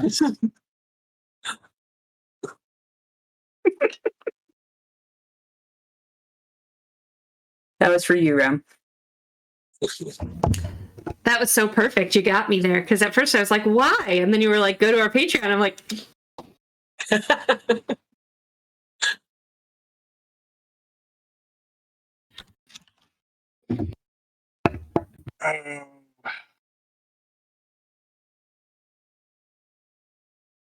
I'll kind of move back a bit.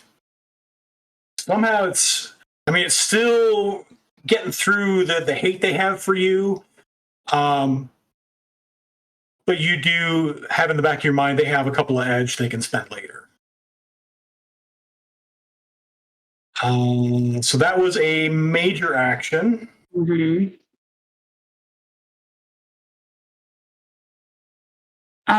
Can I use my minor action for the empathic sense and looking at the troll? Sure.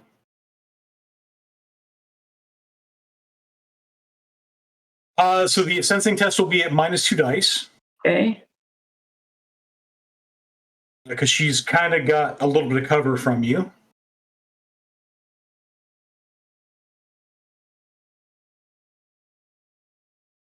Right, that was 3 hits. Okay. So not much more than before, except she is fairly seriously injured.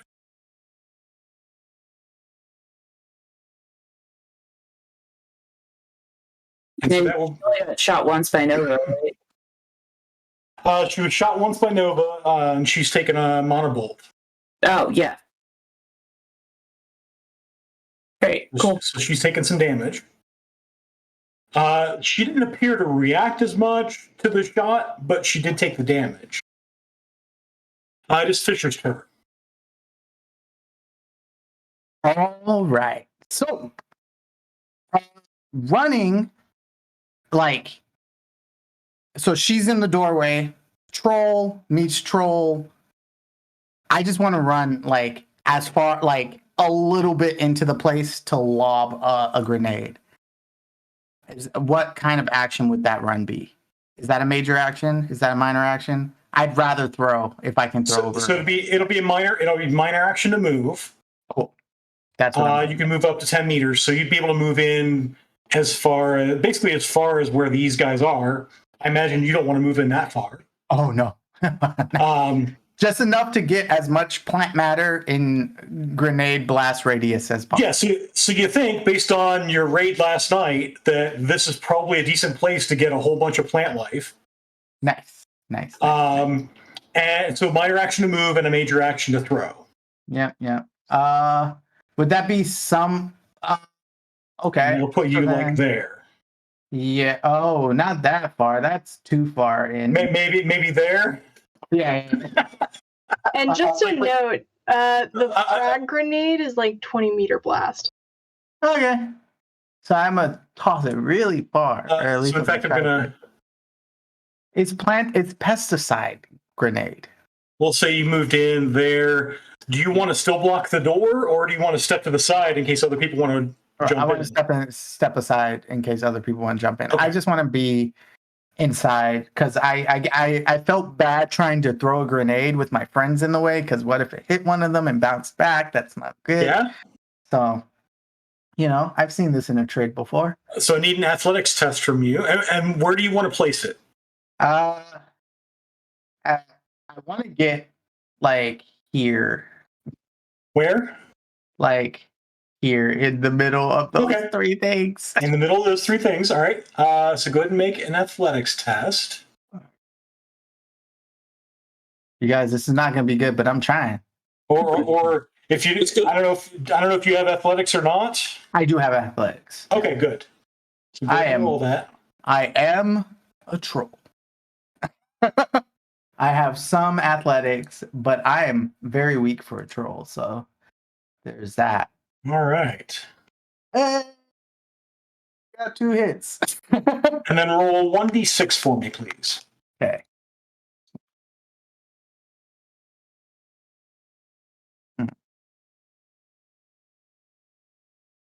All right. So it kind of lands. It pretty much lands where you want it to. It lands there, and it sprays out this stuff out to about. You probably picked a good place to stop because it sprays it out. It looks to be about 5 meters from the impact point. Mm-hmm. And so I need to make some rolls here on.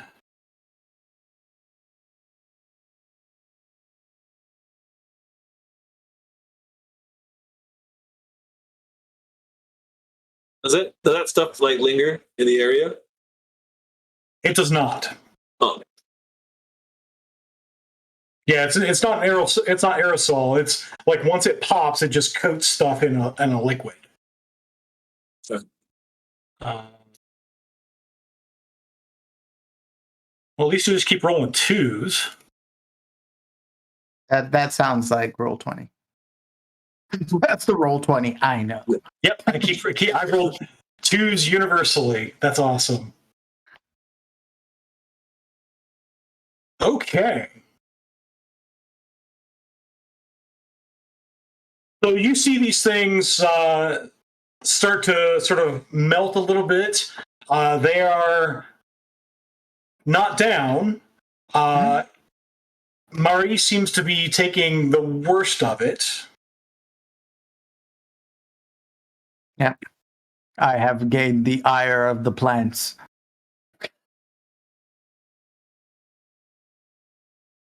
Amazing.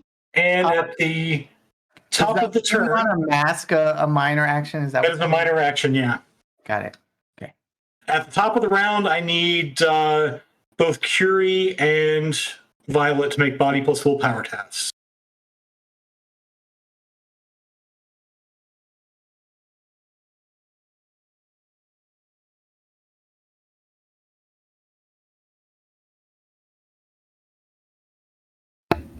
Is that without wounds? And it's without wounds. right. But all you need is 2, so don't worry about it. Oh, okay. So it's going to cost you each a minor action this turn as you're fighting back the urge to vomit. And so I think at the top of the round, we're getting a little late. And so I think we'll call it here. Okay. And we'll see how Nova, at the risk of Nova ending this in like 3 seconds next time. Yeehaw! But I'll give you a week to think about your actions. And Cool. we'll go to a final break as we tally up our winners for tonight. Yeah, last chance to type in hashtag RemPC in the chat, which gets you a free entry to win a coupon for a free session of Shadowrun missions online and play some 5th edition or 6th edition official missions, which is campaign legal for conventions and everything like that. So, and then don't forget, you can also realmalternus.com/Nuyen or patreon.com/realmalternus to get weekly perks and bonus entries to win and see Violet's character sheet, all of our character sheets. So we will be right back after a short break. Thanks, guys.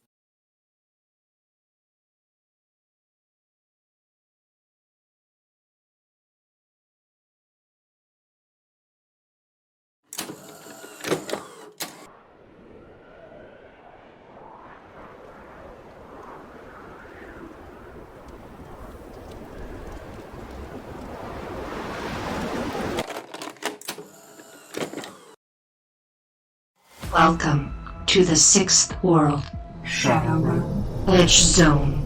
New visuals. Enhanced design. Choose your runner. Collect your needle. Buy the latest cyberware, bioware, gear, magic options, and weaponry. Accept your mission. Fight to survive. Unleash your power. Slow down the competition. Come out on top. Edge Zone, the Shadowrun upgradable card game. Now you make the power plays.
What a spell. She says spell like 92 times. You gotta feel it. Spell.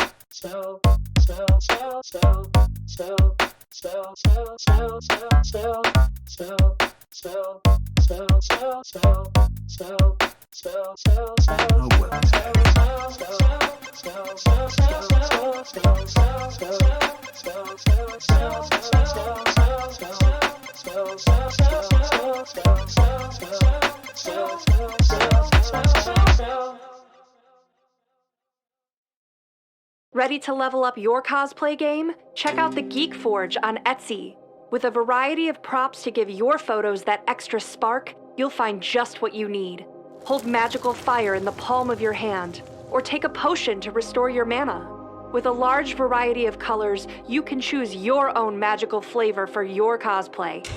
Bring drama to your photo shoots with these vibrant props and more, all available at the Geek Forge. Are you ready to level up your cosplay?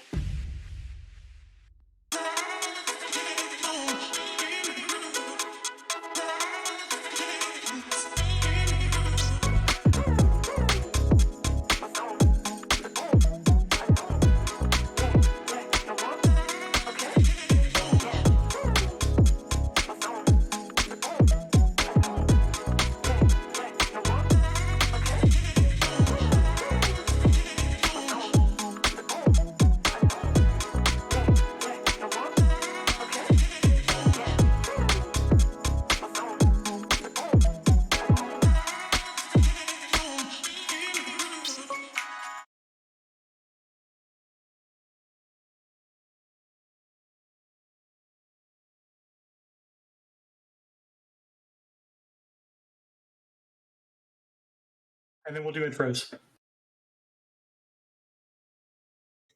And welcome back. I think we have some winners for tonight. We do. All right. So our first winner, because we have 3 coupons to give away. Our first winner is Powers 209. Yay! You get to play Shadowrun missions online. We have 2 more. One is Voodoo Goth 11, Colin. Yay! And the third is Amber Bela. What? More Shadowrun!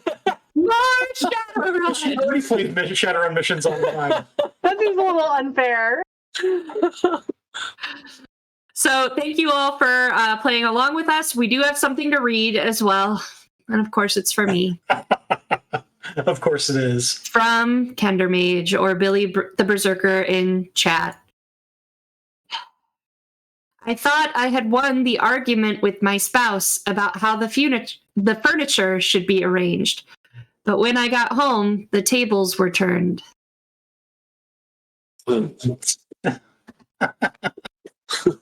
Get it? Get it, Kender? It's funny because wordplay.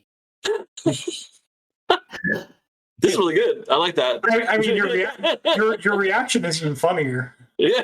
Honestly, I think that's why people just contribute to me. So keep poking the gator with a stick. Yeah. Something I've been thinking about since we missed last episode. It was unfortunate because if we had walked into that room and found that guy Danny, I would have said, "Hey, Danny, it's statue."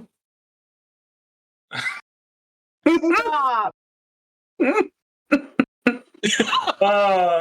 with that, I think we have some. We'll go around the table. If people have stuff they want to announce. Not anymore. Roland made his announcement. I think Roland just killed everything. Randy, you are muted. Yes, Roland made his announcement is what I was saying. I was just piggybacking off that.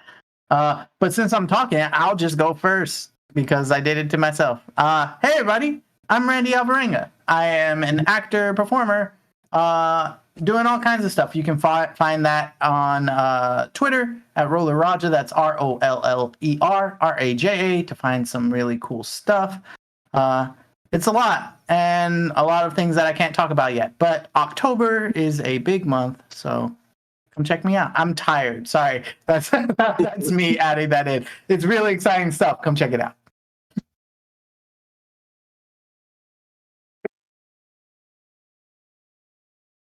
I'm Jen, and I run the Geek Forge, and we will be having a very special product launch tomorrow.